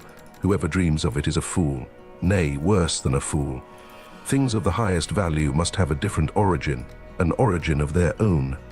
In this transitory, seductive, illusory, paltry world, in this turmoil of delusion and cupidity, they cannot have their source, but rather in the lap of being, in the intransitory, in the concealed God, in the thing in itself, there must be their source, and nowhere else. This mode of reasoning discloses the typical prejudice by which metaphysicians of all times can be recognized. This mode of valuation is at the back of all their logical procedure. Through this belief of theirs, they exert themselves for their knowledge, for something that is in the end solemnly christened the truth. The fundamental belief of metaphysicians is the belief in antitheses of values. It never occurred even to the wariest of them to doubt here, on the very threshold where doubt, however, was most necessary, though they had made a solemn vow, de omnibus dubitandum. For it may be doubted, firstly, whether antitheses exist at all, and secondly, whether the popular valuations and antitheses of value upon which metaphysicians have set their seal are not perhaps merely superficial estimates, merely provisional perspectives, besides being probably made from some corner, perhaps from below-frog perspectives, as it were, to borrow an expression current among painters. In spite of all the value which may belong to the true, the positive, and the unselfish, it might be possible that a higher and more fundamental value for life generally should be assigned to pretense, to the will to delusion, to selfishness and cupidity. It might even be possible that what constitutes the value of those good and respected things consists precisely in their being insidiously related, knotted, and crocheted to these evil and apparently opposed things, perhaps even in being essentially identical with them, perhaps, but who wishes to concern himself with such dangerous perhapses. For that investigation one must await the advent of a new order of philosophers, such as will have other tastes and inclinations, the reverse of those hitherto prevalent philosophers of the dangerous perhaps in every sense of the term. And to speak in all seriousness, I see such new philosophers beginning to appear. 3. Having kept a sharp eye on philosophers, and having read between their lines long enough, I now say to myself that the greater part of conscious thinking must be counted among the instinctive functions, and it is so even in the case of philosophical thinking. One has here to learn anew, as one learned anew about heredity and innateness. As little as the act of birth comes into consideration in the whole process and procedure of heredity, just as little is being conscious opposed to the instinctive in any decisive sense, the greater part of the conscious thinking of a philosopher is secretly influenced by his instincts and forced into definite channels. And behind all logic and its seeming sovereignty of movement, there are valuations, or to speak more plainly, physiological demands, for the maintenance of a definite mode of life, for example. That the certain is worth more than the uncertain, that illusion is less valuable than truth, such valuations, in spite of their regulative importance for us, might notwithstanding be only superficial valuations, special kinds of niaiserie, such as may be necessary for the maintenance of beings such as ourselves. Supposing, in effect, that man is not just the measure of things, the falseness of an opinion is not for us any objection to it. It is here, perhaps, that our new language sounds most strangely. The question is, how far an opinion is life-furthering, life-preserving, species-preserving, perhaps species-rearing? And we are fundamentally inclined to maintain that the falsest opinions, to which the synthetic judgments a priori belong, are the most indispensable to us, that without a recognition of logical fictions, without a comparison of reality with the purely imagined world of the absolute and immutable, without a constant counterfeiting of the world by means of numbers, man could not live, that the renunciation of false opinions would be a renunciation of life, a negation of life. To recognize untruth as a condition of life, that is certainly to impugn the traditional ideas of value in a dangerous manner, and a philosophy which ventures to do so has thereby alone placed itself beyond good and evil. 5. That which causes philosophers to be regarded half distrustfully and half mockingly is not the oft-repeated discovery how innocent they are, how often and easily they make mistakes and lose their way, in short, how childish and childlike they are, but that there is not enough honest dealing with them, whereas they all raise a loud and virtuous outcry when the problem of truthfulness is even hinted at in the remotest manner. They all pose as though their real opinions had been discovered and attained through the self-evolving of a cold, pure, divinely indifferent dialectic, in contrast to all sorts of mystics who, fair and foolisher, talk of inspiration, whereas in fact a prejudiced proposition, idea or suggestion, which is generally their heart's desire abstracted and refined, is defended by them with arguments sought out after the event. They are all advocates who do not wish to be regarded as such, generally astute defenders also of their prejudices, which they dub truths, and very far from having the conscience which bravely admits this to itself. Very far from having the good taste of the courage which goes so far as to let this be understood, perhaps to warn friend or foe, or in cheerful confidence and self-ridicule. The spectacle of the tartuffery of old Kant, equally stiff and decent, with which he entices us into the dialectic byways that lead, more correctly mislead to his categorical imperative, makes us fastidious ones smile. We who find no small amusement in spying out the subtle tricks of old moralists and ethical preachers, or still more so, the hocus-pocus in mathematical form, by means of which Spinoza has, as it were, clad his philosophy in mail and mask. In fact, the love of his wisdom, to translate the term fairly and squarely in order, thereby to strike terror at once into the heart of the assailant, who should dare to cast a glance on that invincible maiden. That Pallas Athene, how much of personal timidity and vulnerability does this masquerade of a sickly recluse betray? 6. It has gradually become clear to me what every great philosophy up till now has consisted of, namely, the confession of its originator, and a species of involuntary and unconscious autobiography, and moreover that the moral or immoral purpose in every philosophy has constituted the true vital germ out of which the entire plant has always grown. Indeed, to understand how the abstrusest metaphysical assertions of a philosopher have been arrived at, it is always well and wise to first ask oneself, what morality do they or does he aim at? Accordingly, I do not believe that an impulse to knowledge is the father of philosophy, but that another impulse here as elsewhere has only made use of knowledge and mistaken knowledge as an instrument. But whoever considers the fundamental impulses of man with a view to determining how far they may have here acted as inspiring genii or as demons and kobolds, will find that they have all practiced philosophy at one time or another, and that each one of them would have been only too glad to look upon itself as the ultimate end of existence and the legitimate lord over all the other impulses. For every impulse is imperious, and as such, attempts to philosophize. To be sure, in the case of scholars, in the case of really scientific men, it may be otherwise better, if you will. There may really be such a thing as an impulse to knowledge, some kind of small independent clockwork, which, when well wound up, works away industriously to that end, without the rest of the scholarly impulses taking any material part therein. The actual interests of the scholar, therefore, are generally in quite another direction, in the family perhaps, or in money-making, or in politics.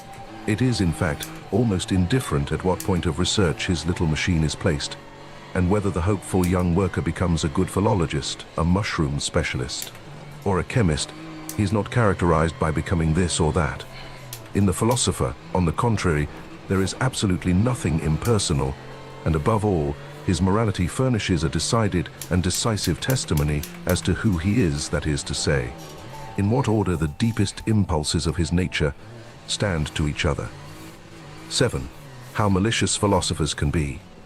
I know of nothing more stinging than the joke Epicurus took the liberty of making on Plato and the Platonists. He called them Dionysiocalates.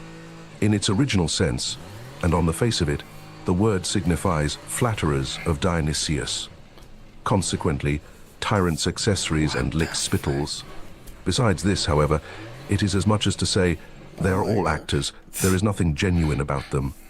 For Dionysiocalax was a popular name for an actor, and the latter is really the malignant reproach that Epicurus cast upon Plato. He was annoyed by the grandiose manner, the mise-en-scene style, of which Plato and his scholars were masters, of which Epicurus was not a master. He, the old school teacher of Samos, who sat concealed in his little garden at Athens, and wrote 300 books, perhaps out of rage and ambitious envy of Plato. Who knows? Greece took 100 years to find out who the garden god Epicurus really was. Did she ever find out? There is a point in every philosophy at which the conviction of the philosopher appears on the scene, or to put it in the words of an ancient mystery, adventivit asinus, pulcher et fortissimus. 9. You desire to live according to nature. Oh, you noble Stoics, what fraud of words! Imagine to yourselves a being like nature, boundlessly extravagant, boundlessly indifferent, without purpose or consideration, without pity or justice, at once fruitful and barren and uncertain.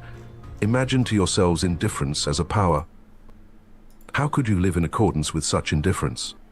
To live, is not that just endeavoring to be otherwise than this nature? Is not living valuing, preferring, being unjust, being limited, endeavoring to be different? And granted that your imperative, living according to nature, means actually the same as living according everlasting claims, all great things have first to wander about the earth as enormous and awe-inspiring caricatures. Dogmatic philosophy has been a caricature of this kind, for instance the Vedanta doctrine in Asia and Platonism in Europe. Let us not be ungrateful to it, although it must certainly be confessed that the worst, the most tiresome, and the most dangerous of errors hitherto has been a dogmatist error, namely Plato's invention of pure spirit and the good in itself. But now, when it has been surmounted, when Europe, rid of this nightmare, can again draw breath freely and at least enjoy a healthier sleep, we, whose duty is wakefulness itself, are the heirs of all the strength which the struggle against this error has fostered. It amounted to the very inversion of truth and the denial of the perspective, the fundamental condition, of life, to speak of spirit and the good as Plato spoke of them. Indeed, one might ask, as a physician, how did such a malady attack that finest product of antiquity, Plato? Had the wicked Socrates really corrupted him? Was Socrates, after all, a corrupter of youths, and deserved his hemlock? But the struggle against Plato, or, to speak plainer and for the people, the struggle against the ecclesiastical oppression of millenniums of Christianity, for Christianity is Platonism for the people, produced in Europe a magnificent tension of soul, such as had not existed anywhere previously. With such a tensely strained bow, one can now aim at the furthest goals. As a matter of fact, the European feels this tension as a state of distress, and twice attempts have been made in grand style to unbend the bow, once by means of Jesuitism, and the second time by means of democratic enlightenment, which, with the aid of liberty of the press and newspaper reading, might, in fact, bring it about so that the spirit would not so easily find itself in distress. The Germans invented gunpowder, all credit to them, but they again made things square. They invented printing. But we, who are neither Jesuits, nor Democrats, nor even sufficiently Germans, we good Europeans and free, very free spirits, we have it still, all the distress of spirit and all the tension of its bow, and perhaps also the arrow, the duty, and, who knows, the goal to aim at. Sils Maria, Upper Engadine, June 1885. End of preface. Chapter 1 of Beyond Good and Evil by Friedrich Nietzsche. Prejudices of Philosophers. 1. The will to truth, which is to tempt us to many a hazardous enterprise, the famous truthfulness of which all philosophers have hitherto spoken with respect. What questions has this will to truth not laid before us? What strange, perplexing, questionable questions. It is already a long story, yet it seems as if it were hardly commenced. Is it any wonder if we at last grow distrustful, lose patience and turn impatiently away? That this Sphinx teaches us at last to ask questions ourselves. Who is it really that puts questions to us here? What really is this willed truth in us? In fact, we made a long halt at the question as to the origin of this will, until at last we came to an absolute standstill before a yet more fundamental question. We inquired about the value of this will. Granted that we want the truth, why not rather untruth, and uncertainty, even ignorance? The problem of the value of truth presented itself before us, or was it we who presented ourselves before the problem? Which of us is the Oedipus here, which the Sphinx? It would seem to be a rendezvous of questions and notes of interrogation. And could it be believed that it at last seems to us as if the problem had never been propounded before, as if we were the first to discern it, get a sight of it, and risk raising it? For there is risk in raising it. Perhaps there is no greater risk. 2. How could anything originate out of its opposite? For example, truth out of error, or the will to truth out of the will to deception, or the generous deed out of selfishness, or the pure, sun-bright vision of the wise man out of covetousness. Such genesis is impossible. Whoever dreams of it is a fool, nay, worse than a fool. Things of the highest value must have a different origin, an origin of their own. In this transitory, seductive, illusory, paltry world, in this turmoil of delusion and cupidity, they cannot have their source. But rather in the lap of being, in the intransitory, in the concealed God, in the thing in itself, there must be their source, and nowhere else. This mode of reasoning discloses the typical prejudice by which metaphysicians of all times can be recognized. This mode of valuation is at the back of all their logical procedure. Through this belief of theirs, they exert themselves for their knowledge, for something that is, in the end, solemnly christened the truth. The fundamental belief of metaphysicians is the belief in antitheses of values. It never occurred even to the wariest of them to doubt here on the very threshold, where doubt, however, was most necessary. Though they had made a solemn vow, de omnibus dubitandum. For it may be doubted, firstly, whether antitheses exist at all, and secondly, whether the popular valuations and antitheses of value upon which metaphysicians have set their seal are not perhaps merely superficial estimates, merely provisional perspectives, besides being probably made from some corner, perhaps from below, frog perspectives, as it were, to borrow an expression current among painters. In spite of all the value which may belong to the true, the positive and the unselfish, it might be possible that a higher and more fundamental value for life generally should be assigned to pretense, to the will to delusion, to selfishness and cupidity. It might even be possible that what constitutes the value of those good and respected things consists precisely in their being insidiously related, knotted and crocheted to these evil and apparently opposed things. Perhaps even in being essentially identical with them. Perhaps. But who wishes to concern himself with such dangerous perhapses? For that investigation one must await the advent of a new order of philosophers, such as will have other tastes and inclinations, the reverse of those hitherto prevalent. Philosophers of the dangerous perhaps in every sense of the term. And to speak in all seriousness, I see such new philosophers beginning to appear. 3.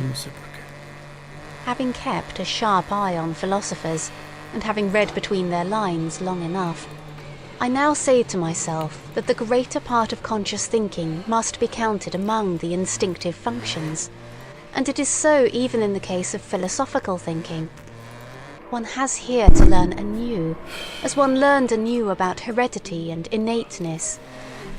As little as the act of birth comes into consideration in the whole process and continuation of heredity, just as little is being conscious opposed to the instinctive in any decisive sense.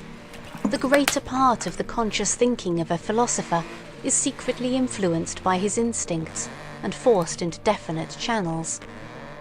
And behind all logic and its seeming sovereignty of movement, there are valuations, or, to speak more plainly, physiological demands for the maintenance of a definite mode of life. For example, that the certain is worth more than the uncertain, that illusion is less valuable than truth. Such valuations, in spite of their regulative importance for us, might, notwithstanding, be only superficial valuations, special kinds of niaiserie, such as may be necessary for the maintenance of beings such as ourselves. Supposing, in effect, that man is not just the measure of things. 4. The falseness of an opinion is not for us any objection to it. It is here, perhaps, that our new language sounds most strangely. The question is, how far an opinion is life-furthering, life preserving, species preserving, perhaps species rearing, and we are fundamentally inclined to maintain that the falsest opinions, to which the synthetic judgments a priori belong, are the most indispensable to us, that without a recognition of logical fictions, without a comparison of reality with the purely imagined world of the absolute and immutable, without a constant counterfeiting of the world by means of numbers, man could not live, that the renunciation of false opinions would be a renunciation of life, a negation of life. To recognize untruth as a condition of life, that is certainly to impugn the traditional ideas of value in a dangerous manner, and a philosophy which ventures to do so has thereby alone placed itself beyond good and evil. 5.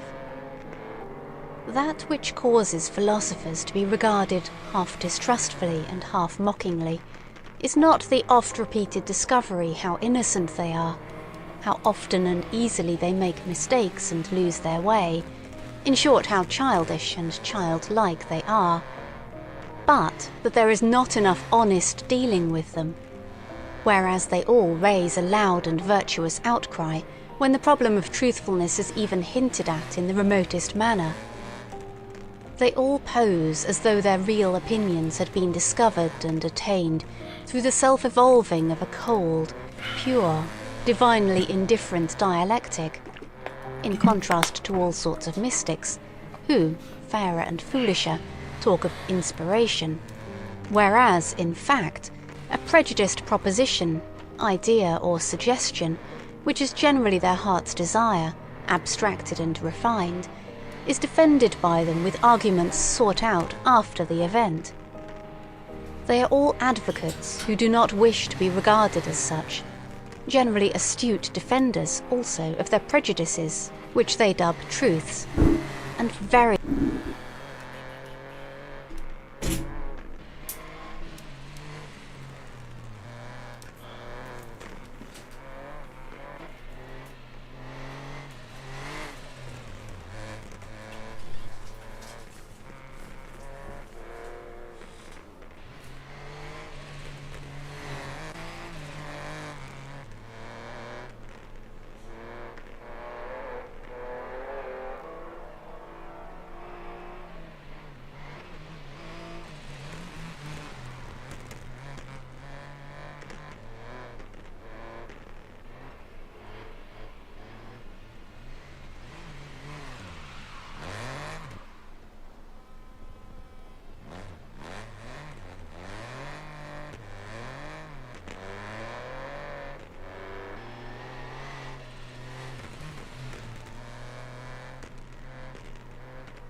very far from having the conscience which bravely admits this to itself, very far from having the good taste of the courage which goes so far as to let this be understood, perhaps to warn friend or foe, or in cheerful confidence and self-ridicule.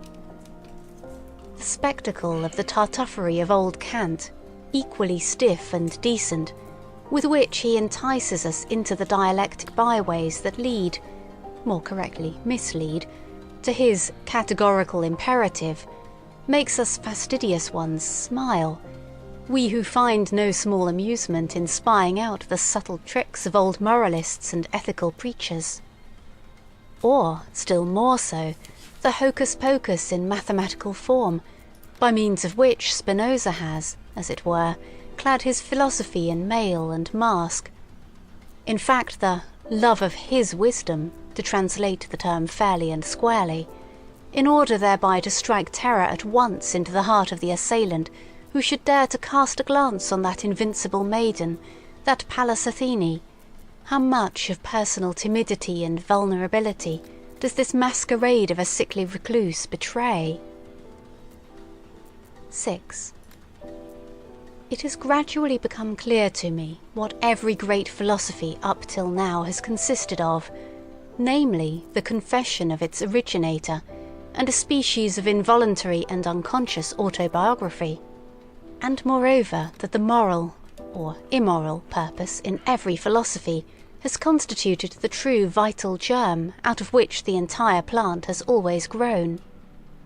Indeed, to understand how the abstrusest metaphysical assertions of a philosopher have been arrived at, it is always well, and wise, to first ask oneself, what morality do they, or does he, aim at? Accordingly, I do not believe that an impulse to knowledge is the father of philosophy, but that another impulse, here as elsewhere, has only made use of knowledge, and mistaken knowledge, as an instrument.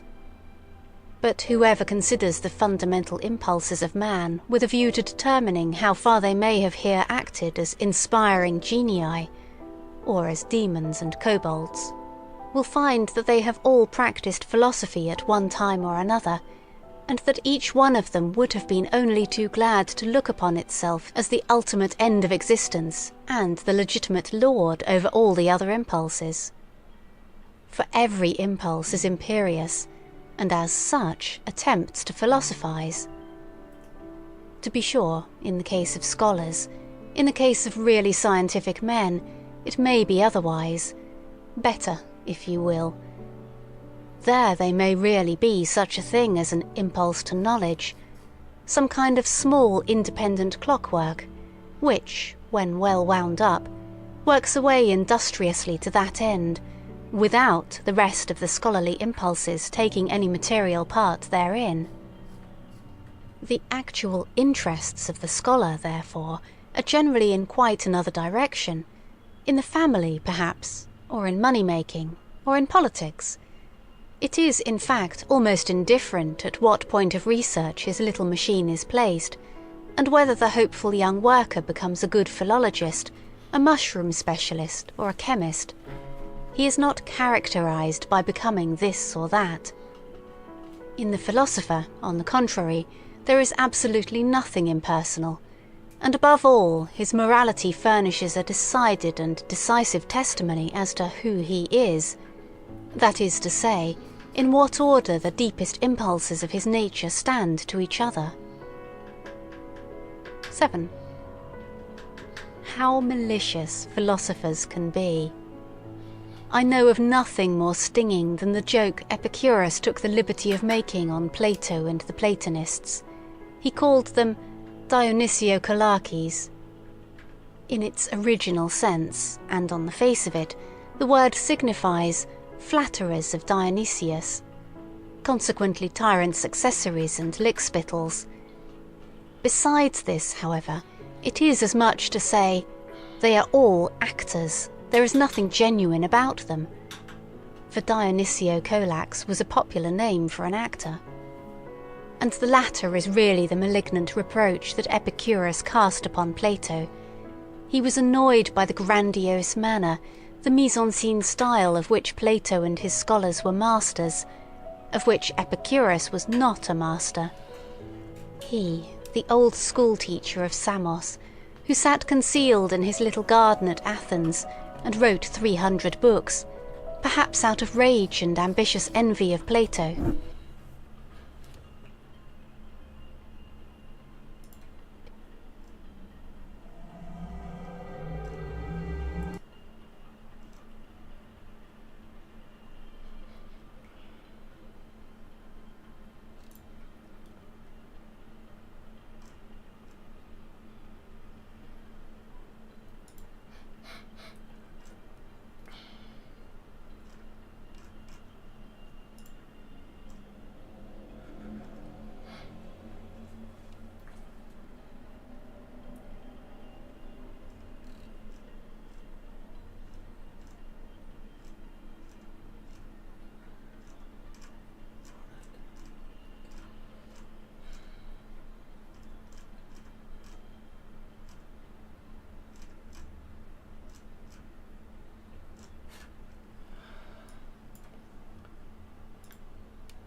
seconds quickly. You'll do it.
lost my breath before it starts. My first breath wasn't done.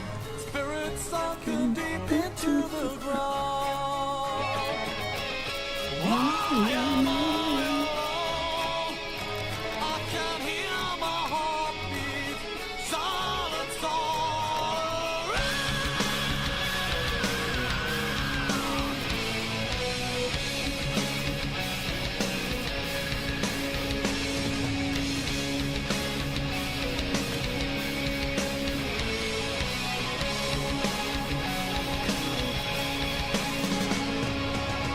see hate where eyes. So don't come close to fear your child. But where that kicks out, but they fooled me and changed my cards. No one asked if I wanted, if I like it. Pain inside is rising. I am the fallen one. I'm figuring the game. No jokers on my side. I'm plunged into misery. I turn up the light and murder the dawn. Turn up the light and murder the dawn.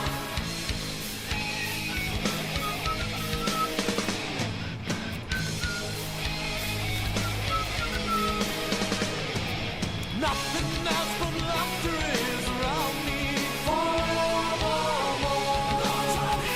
Nothing can save me. I've gone beyond the truth. It's just another lie. Wash away the blood of my hands. Spread me where you find. I never wanted to be what they told me to be. Fulfill my faith that I'll be free. God knows how long I'll try to change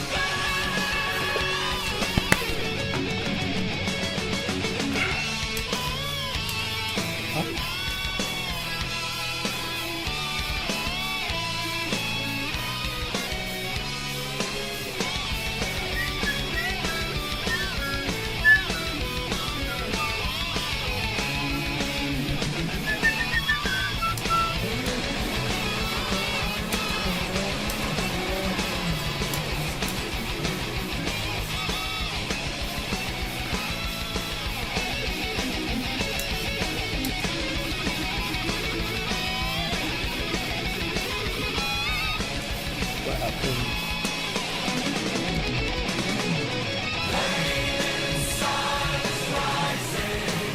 What kind of moves?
Input another key. Like this. Come on.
Shadows set the fear in the newborn's mind. Peter Pan will never reach the other side. The other side. The other side.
Not because you feel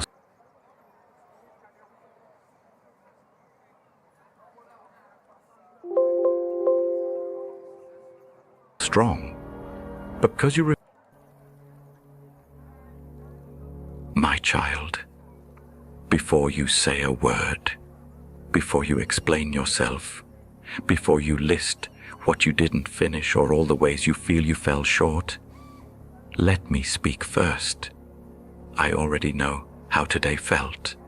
I know how heavy your body was when you woke up. I know how loud your thoughts were before your feet even touched the floor. I know how many times you told yourself, just get through this. Just do what you can. And I know how small that sounded to you. But I also know how much strength it took to say it. I see what no one else sees. I see the effort it takes you just to function. Some days, I see how much energy it costs you to do things that once felt easy. I see how often you keep going, not because you feel strong.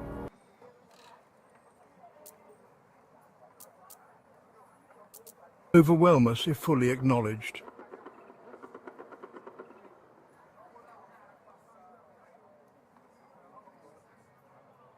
Part 5. The Illusion of Control.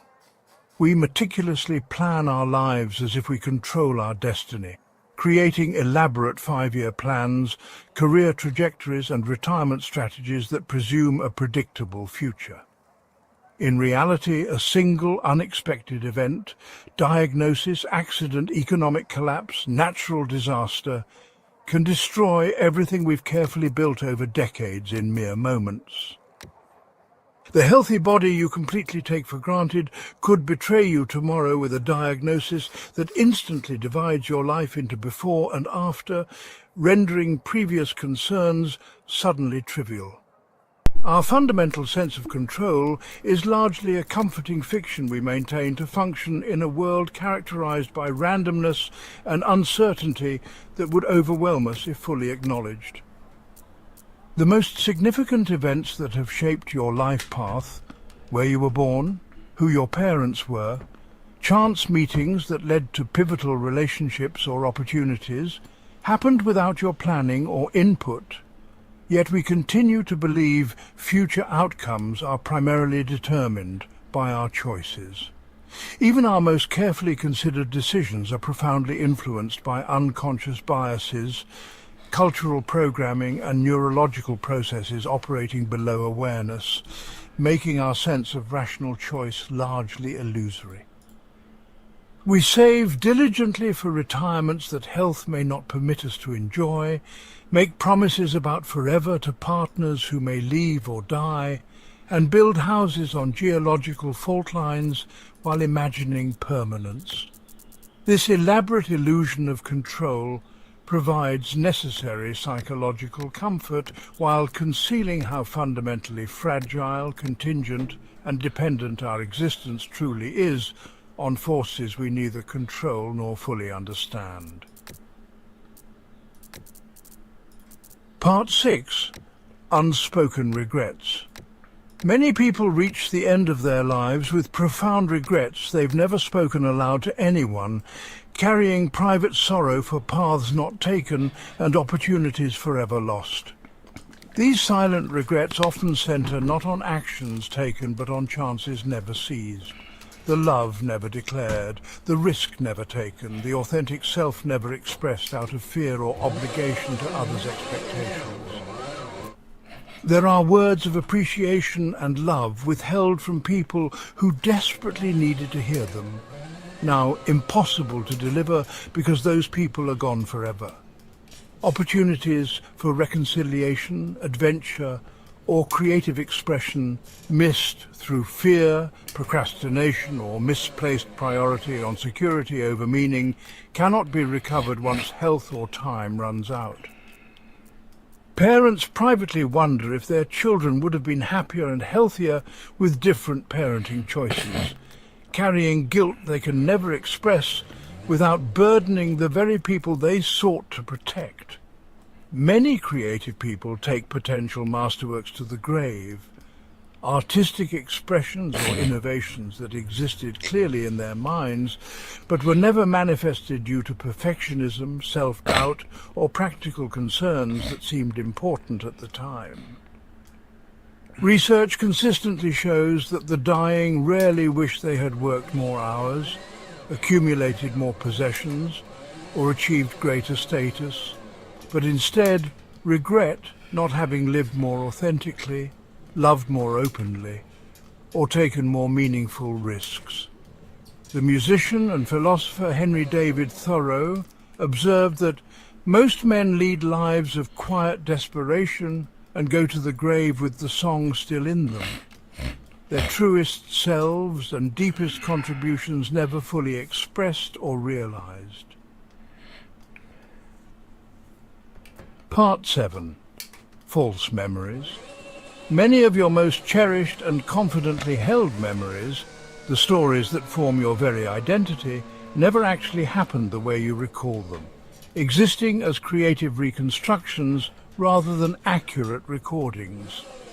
Our minds continuously revise and reconstruct the past to maintain coherent self-narratives, editing details, emphasizing certain aspects while minimizing others to support our current self-image and beliefs.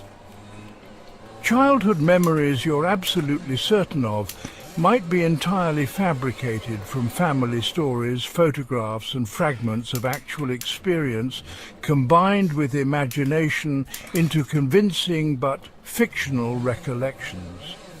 Studies repeatedly show that we unconsciously cast ourselves as more virtuous, rational, and central in past conflicts than objective evidence would support, protecting our self-concept at the expense of accuracy. Each time you recall an important memory, you're not accessing the original experience, but your last remembering of it, neurologically rewriting the memory with each retrieval and making it increasingly distant from what actually occurred. These memories change subtly with each recollection, incorporating new information, current emotional states, and evolving self-concept, drifting further from historical truth with each remembering. Family members often maintain wildly different and contradictory recollections of the same shared events, each person absolutely convinced their version captures what truly happened while others' accounts are distorted. The past you base your identity and decisions upon is largely a creative fiction your brain has constructed to maintain coherence and meaning, not an accurate record of experiences that shaped you. Part 8. Unrecognized loneliness. Many people in long-term marriages and partnerships feel profoundly alone despite decades of physical proximity, sharing homes, beds, and daily routines, while their inner worlds remain completely separate. They maintain the external structures of intimate relationship, while experiencing a private desolation that may never be acknowledged even to themselves, let alone discussed with the person sleeping beside them each night. Some people have not been truly seen, heard, or understood by another human being for decades, living behind pleasant facades and routine interactions, while their authentic thoughts, fears, and desires remain completely unexpressed.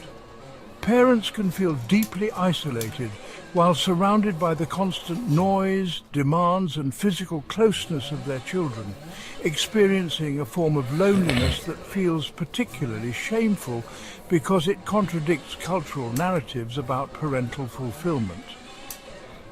The loneliest place can be in a crowded room where everyone else seems connected and engaged, while you experience yourself as fundamentally separate, creating the painful contrast of physical togetherness with emotional isolation. Some highly social people maintain impressive networks and active social calendars while having no one they could call at 3 in the morning during a crisis who would actually answer and come to their aid without hesitation or resentment.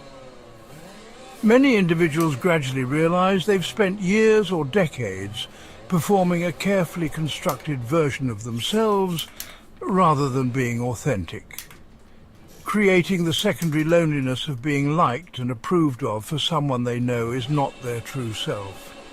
This performance creates exhaustion alongside isolation, the constant effort of maintaining a facade while the genuine self remains unseen and unexpressed, creating a deep existential loneliness that social activity cannot touch. Part 9. Invisible influence.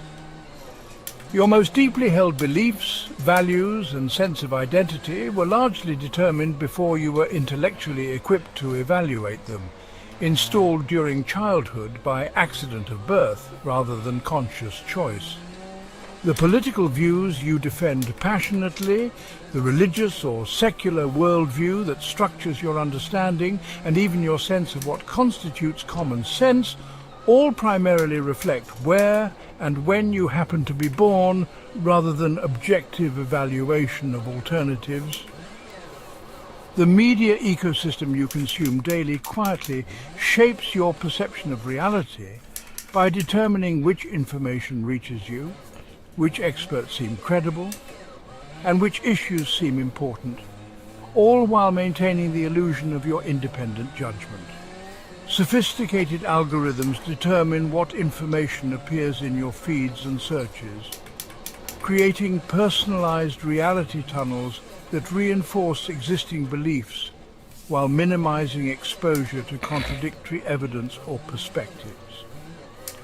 Marketing and advertising have influenced your desires, preferences and sense of inadequacy since before you could speak, creating artificial needs and carefully crafted dissatisfactions designed to drive consumption rather than well-being. Your fundamental sense of what's normal and desirable was established by your early environment regardless of how healthy or dysfunctional it might have been, creating baseline expectations that feel natural regardless of whether they serve your actual flourishing.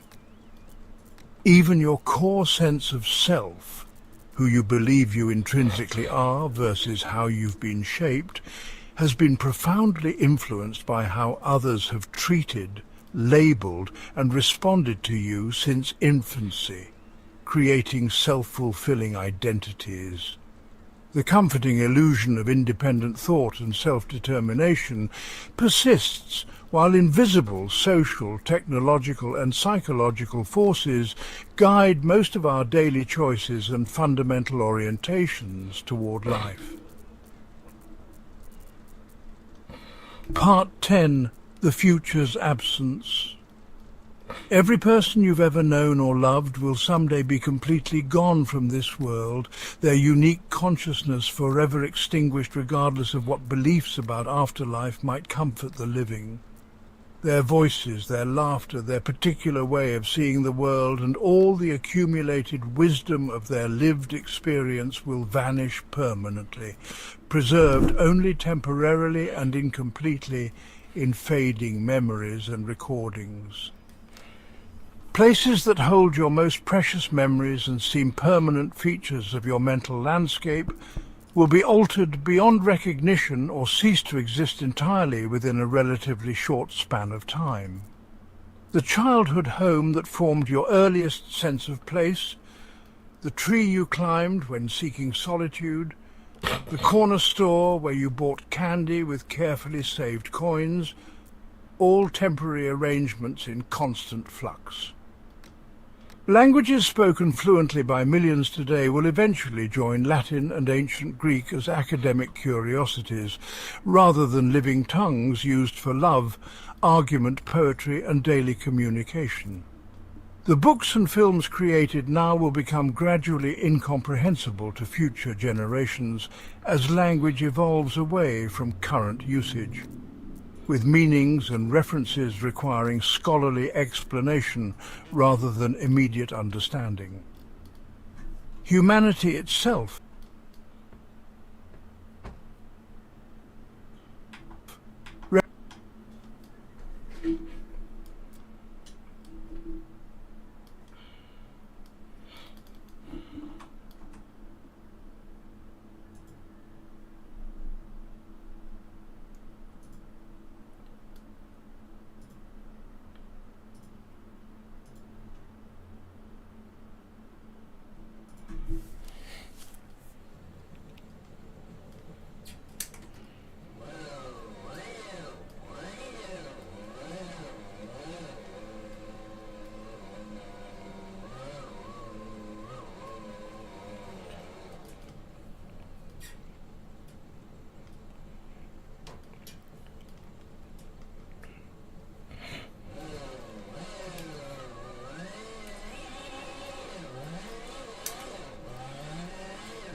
represents a temporary phenomenon in the story of Earth, rather than its culmination or purpose. One species among millions that will eventually disappear regardless of our technological achievements or sense of exceptionalism. Everything humans have created, preserved and valued throughout our entire history will eventually be forgotten completely, lost to time's relentless advance as though it never existed at all. Part 11. The masks we wear. Most people maintain entirely different personas for different audiences, unconsciously changing their beliefs, speech patterns, body language, and even fundamental values depending on social context. The version of yourself displayed at work differs markedly from the one shown to family, to friends, to romantic partners, or when completely alone with your unfiltered thoughts. We carefully curate which aspects of ourselves to display based on meticulous assessment of what will be rewarded or punished in each specific relationship and environment, becoming skilled performers of situational identity. Over time, these masks can become so habitual and automatic that we lose conscious awareness of the shape-shifting, genuinely experiencing each version as authentic in the moment, despite their contradictions. Some people realize in midlife or during existential crisis that they've been performing roles created to please others for so long that they've lost connection with their authentic desires, values and voice beneath the accumulated layers of adaptation. This realization creates the disturbing question, who am I really? A query that becomes increasingly difficult to answer with each passing year of social conditioning and strategic self-presentation. Many people carry the deep and often unacknowledged fear that if they showed their complete, unfiltered self, including their darkest thoughts, unconventional desires or genuine opinions, they would be rejected by everyone whose acceptance and love they value. This fear keeps the masks firmly in place, creating a lifetime of partial connections and conditional acceptance that never touches the full humanity beneath the performance, leaving the deepest parts of self perpetually unexpressed and unwitnessed. Part 12. Unacknowledged grief. We experience countless small deaths and losses throughout life that we never properly mourn or even consciously recognize, creating a background sadness that colors existence without clear source. The friendship that slowly faded without formal ending, the career path abandoned for practical reasons, the home left behind during relocation, each represents a significant loss carrying genuine grief that social convention provides no ritual to honor. Each time we change significantly as persons, a version of ourselves dies and can never be recovered, creating a subtle mourning for past selves who no longer exist except in memory and photographs that capture strangers who were once us. The dreams we silently relinquish as impractical or impossible as life narrows possibilities, becoming a dancer, living in Paris, having children after fertility ends, accumulate as unacknowledged losses carried privately. Parents experience profound grief as their children grow independent, a necessary loss woven into successful parenting but rarely discussed openly since it conflicts with cultural celebration of children's healthy development. The body's slow decline brings continuous small bereavements for capabilities once taken for granted.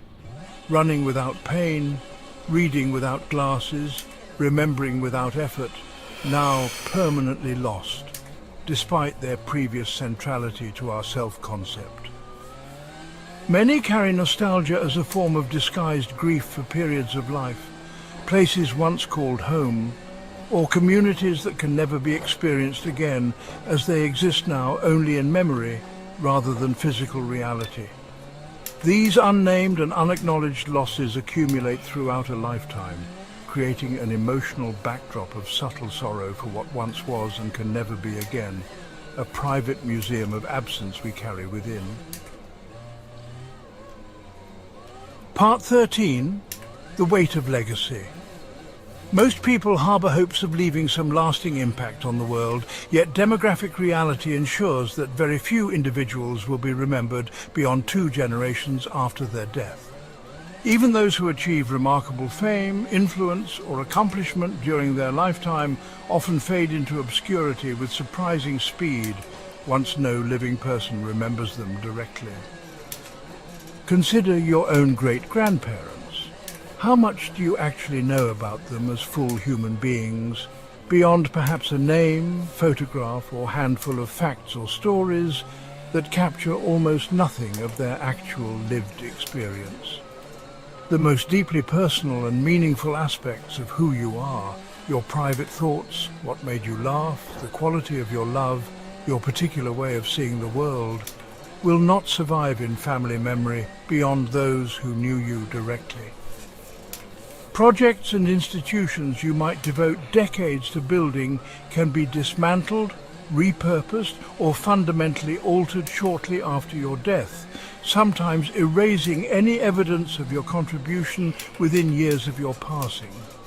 Buildings bearing founders' names are eventually renamed, businesses you built from nothing are sold or shuttered, scientific discoveries are superseded, and artistic innovations become mere historical footnotes as culture moves relentlessly forward. Even digital records of our existence, the modern attempt at immortality through social media archives, photographs, and recorded thoughts, will eventually be deleted, corrupted, or become technologically inaccessible as storage systems evolve beyond current formats. Our desperate attempts to create lasting meaning through accomplishment and documentation often blind us to the temporary nature of all human endeavours, preventing us from investing fully in the experiences and connections that create meaning within our actual lifespans. Part 14, The Price of Awareness. Becoming more conscious and self-aware often leads initially to greater suffering rather than greater happiness, as increased perception reveals problems previously hidden by comforting ignorance. Those who think deeply about existence and develop critical consciousness must confront uncomfortable truths about themselves, their relationships, and social systems that others can comfortably ignore through unreflective living.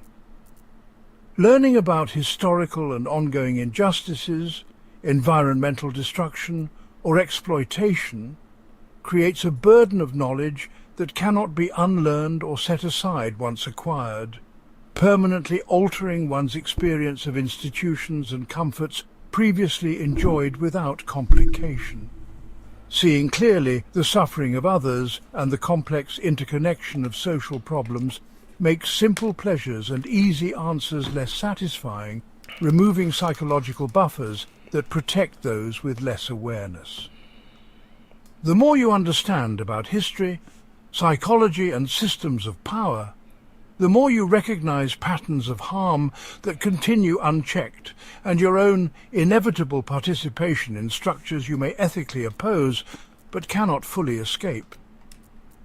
Psychological research consistently shows that certain forms of ignorance correlate with higher self-reported happiness, while broader awareness of systemic problems correlates with increased distress, creating a perverse incentive against developing greater consciousness.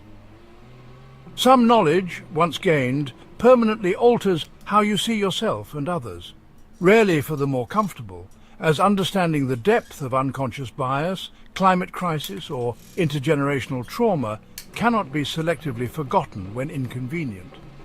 The examined life may indeed be worth living, as Socrates suggested, but it rarely provides the comfort of unquestioned assumptions and simple narratives available to those who never peek behind society's curtains or their own psychological defenses. Part 15. False foundations. Many of the foundational stories that give our lives structure and meaning are simplified fictions we collectively agree to treat as truth, constructing reality on foundations that would collapse under genuine scrutiny. national histories systematically emphasize moments of glory, progress, and moral clarity, while minimizing or completely omitting atrocities, exploitation, and contradictions that complicate patriotic narratives. Family narratives preserve comforting myths about ancestors' character, achievements, and relationships, while strategically burying uncomfortable truths about abuse, addiction, mental illness, or moral failings that contradict preferred identity stories. Religious certainties provide existential comfort precisely because they address ultimate questions that cannot be definitively proven or disproven, requiring faith that transcends evidence while providing community and meaning in exchange for suspended disbelief. Each generation's conviction that they live in uniquely important times represents a psychological constant throughout human history, with virtually every era believing itself to be experiencing unprecedented crisis or transformation rather than recognizing historical patterns. The modern belief in continuous progress, technological salvation, and humanity's special destiny ignores the cyclical nature of civilizations and the historical evidence that complex societies regularly collapse from a combination of environmental limits and internal contradictions. We base major life decisions, career paths, relationship commitments, financial investments, political allegiances, on cultural scripts that promise fulfillment and security, but often fail to deliver either in practice, leaving disillusionment in place of expected satisfaction.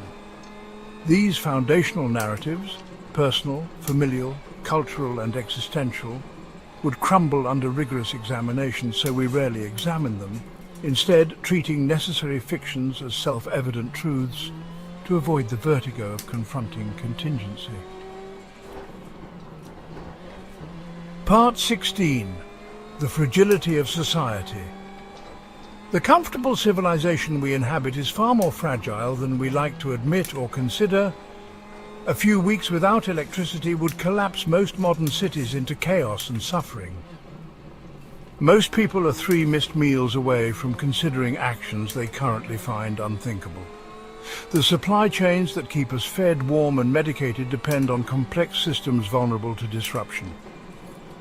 Historical examples show how quickly social order can dissolve when basic needs go unmet for even short periods.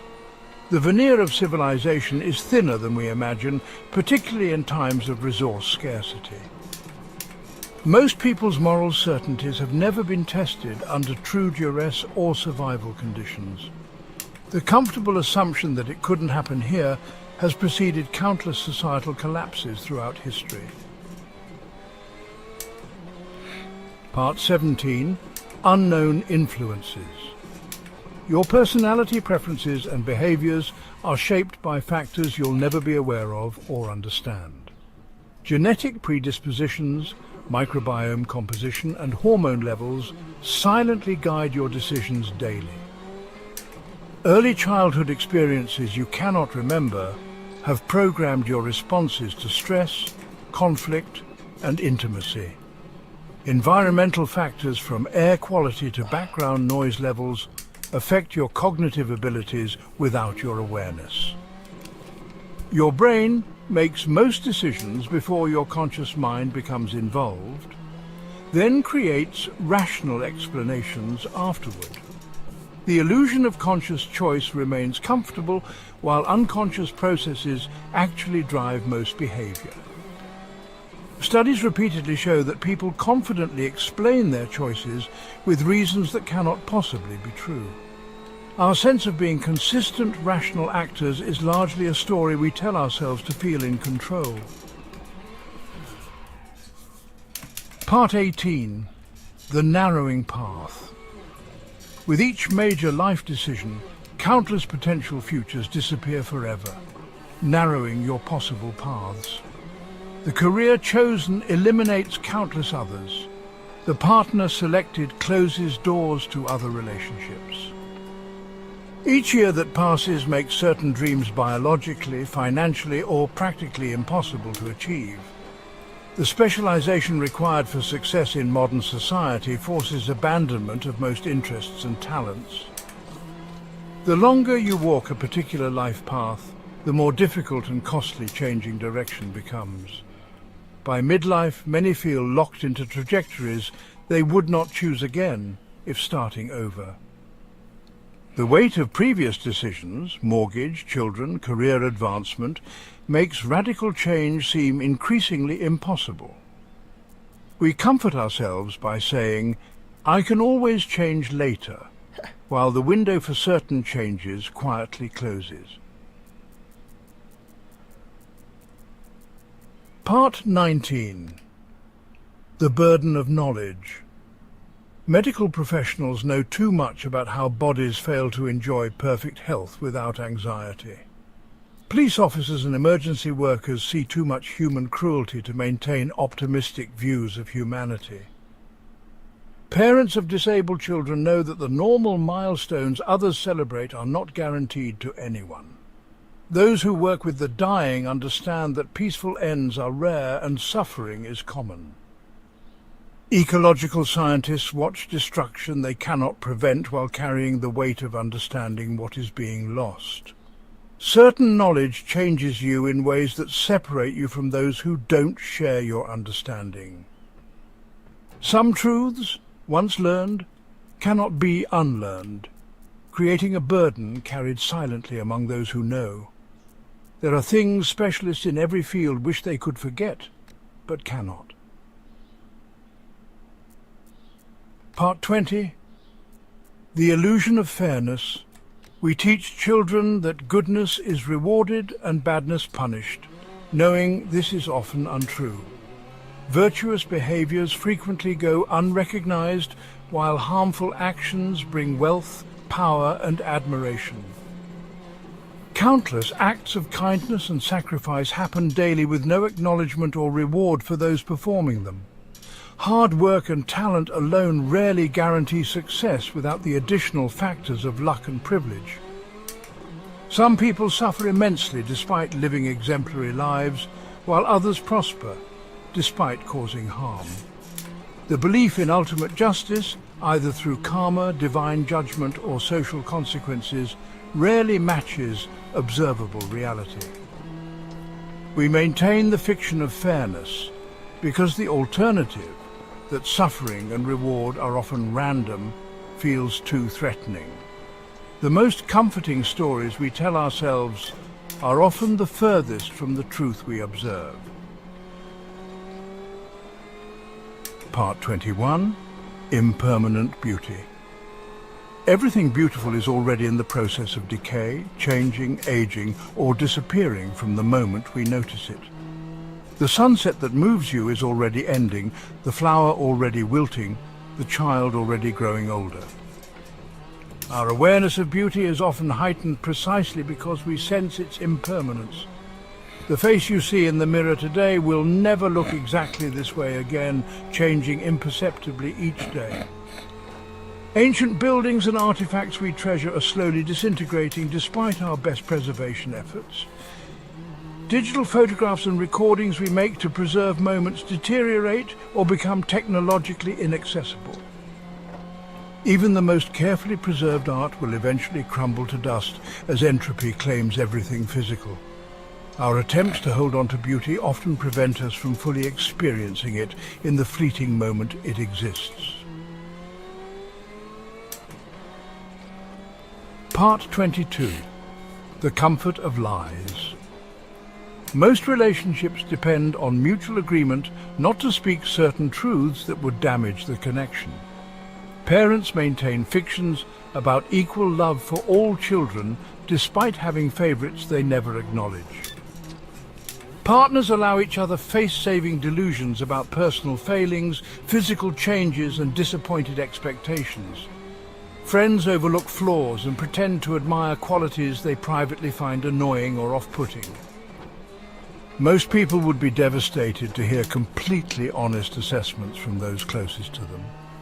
We claim to value honesty while depending on strategic dishonesty to maintain most relationships. The truths we withhold from others are often matched by the truths we hide from ourselves about our own motives. Complete honesty would destroy most relationships, suggesting truth may be less valuable than we pretend. Part 23.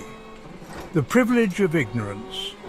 Most people remain blissfully unaware of the suffering required to maintain their comfortable lifestyles.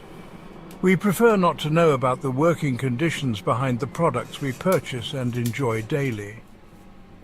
Environmental degradation happens far from where most consumers live, allowing destruction to continue unseen. The violence required to secure resources and maintain global power structures remains invisible to beneficiaries.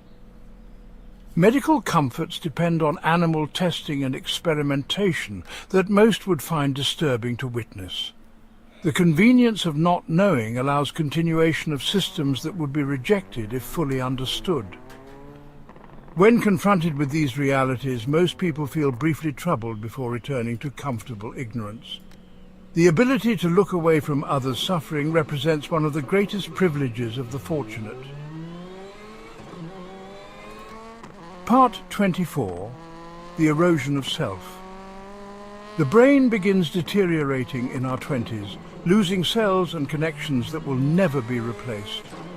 Cognitive abilities peak early and begin a slow decline most people notice only in retrospect.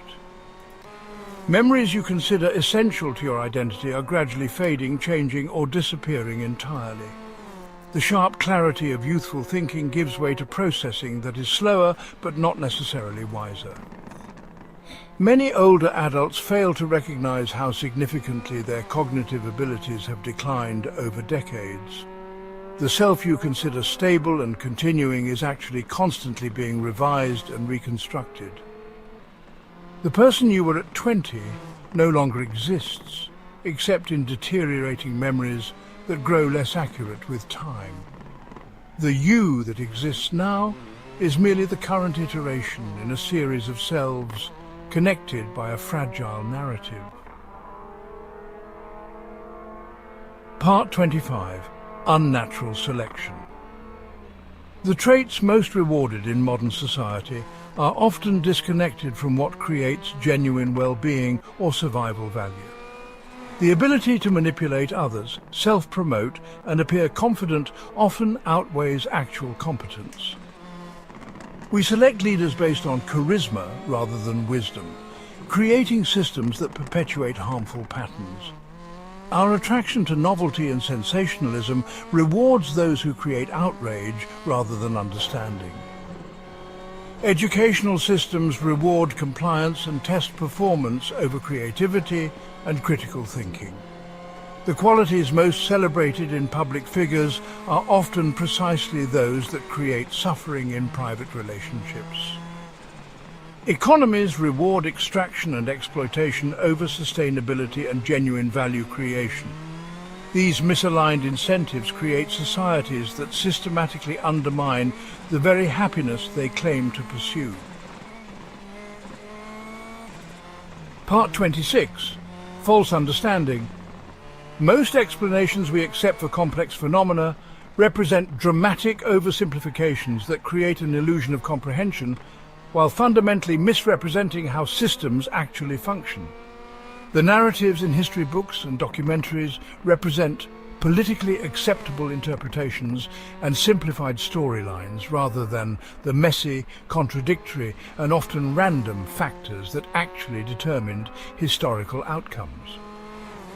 Scientific findings reported in popular media are routinely oversimplified to the point of misrepresenting the actual research, creating public knowledge that researchers themselves would not recognize as accurate representations of their work. Political and economic systems involve such complex feedback loops, emergent properties, and interdependencies that no single person, including supposed experts, can truly comprehend them, despite confident predictions and explanations that suggest otherwise. The human brain evolved primarily to create satisfying narratives and identify agency, rather than to perceive reality accurately, prioritizing coherent stories over messy truth when the two conflict. We habitually mistake our mental models of reality for reality itself, forgetting they are merely approximations and heuristics rather than direct perception of how things actually work. The subjective sense of understanding complex topics often arrives precisely when we've oversimplified them enough to feel intellectually comfortable, mistaking the relief of cognitive closure for genuine comprehension. The most reliable sign of true expertise in any field is often an increasing awareness of how much remains unknown or uncertain, with intellectual humility growing rather than diminishing as knowledge deepens beyond superficial understanding. Part 27. The Constraints of Language. The most profound human experiences consistently lie beyond the capacity of language to express them, creating an unbridgeable gap between lived experience and our ability to communicate it to others. Words create a comforting illusion of shared understanding, while actual experiences remain fundamentally private and incommunicable, approximated through metaphor and description, but never fully conveyed regardless of eloquence. The limits of your vocabulary literally constrain what thoughts you can formulate clearly and share with others, creating boundaries to consciousness itself determined by linguistic tools available in languages you happen to speak. Different languages enable fundamentally different perceptions and cognitions of reality through their grammatical structures, available distinctions, and conceptual frameworks, creating worldviews that cannot be perfectly translated between linguistic systems. The most important truths in human experience about love, consciousness, suffering, meaning, or beauty are precisely those that words most dramatically fail to capture adequately, creating a painful gap between understanding and expression. We frequently mistake the map of language for the territory of experience, believing we've shared something when we've merely exchanged symbols that point toward experiences that remain fundamentally private and unique. Two people can use identical words while meaning entirely different things based on their unique experiential references, creating an illusion of connection while actually talking past each other despite apparent agreement. The fundamental loneliness of human existence stems partly from this inherent limitation of language. Our primary tool for connection fails precisely when we most need it to bridge the gap between separate consciousnesses. Part 28. The Fiction of Consistency. The sense of being a single, coherent person with consistent traits, beliefs, and values across time represents a narrative fiction maintained through selective attention and memory rather than reflecting psychological reality.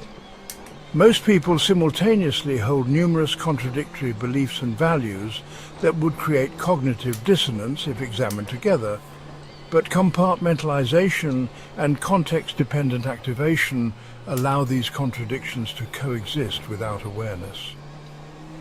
Your personality changes significantly in different contexts, with family versus friends versus authority figures versus romantic partners, each version experienced as authentic in the moment, despite their sometimes dramatic differences in expressed traits and values. The principles and certainties you currently consider core to your identity have likely changed substantially several times throughout your life already, with past versions of yourself holding equally strong convictions about beliefs you now reject completely. Your past self would likely be unrecognizable or even objectionable to your current self if you could actually meet across time, holding values, dreams, and beliefs that might now seem naive, misguided, or even reprehensible from your current perspective. The stories you tell about your motivations and reasons are often post hoc justifications for behaviors and choices driven by unconscious processes, social pressures, or situational factors you either cannot access or prefer not to acknowledge. Psychological research consistently demonstrates there is no single, authentic you waiting to be discovered. Only temporary configurations of traits, tendencies and beliefs activated by specific situations and relationship contexts.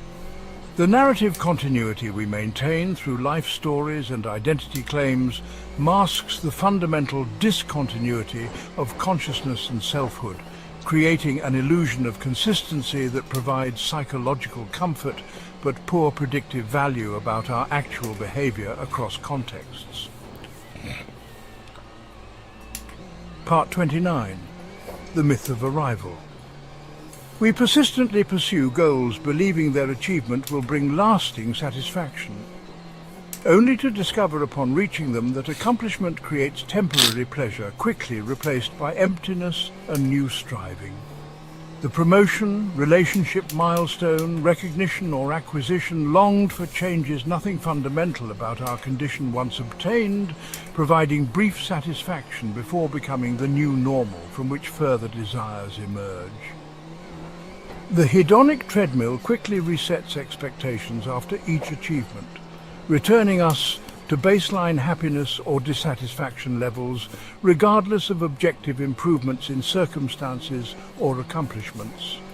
Material acquisitions that required years of effort and anticipation typically transform from exciting possessions to unnoticed background elements of daily life within weeks or months, their emotional impact fading far more quickly than anticipated.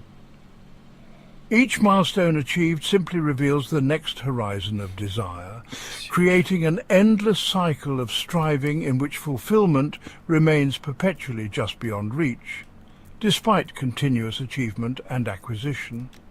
The "I'll be happy when" mindset ensures happiness remains perpetually located in the future rather than the present, creating a lifetime of striving without arrival at the contentment we imagine awaits after just one more accomplishment.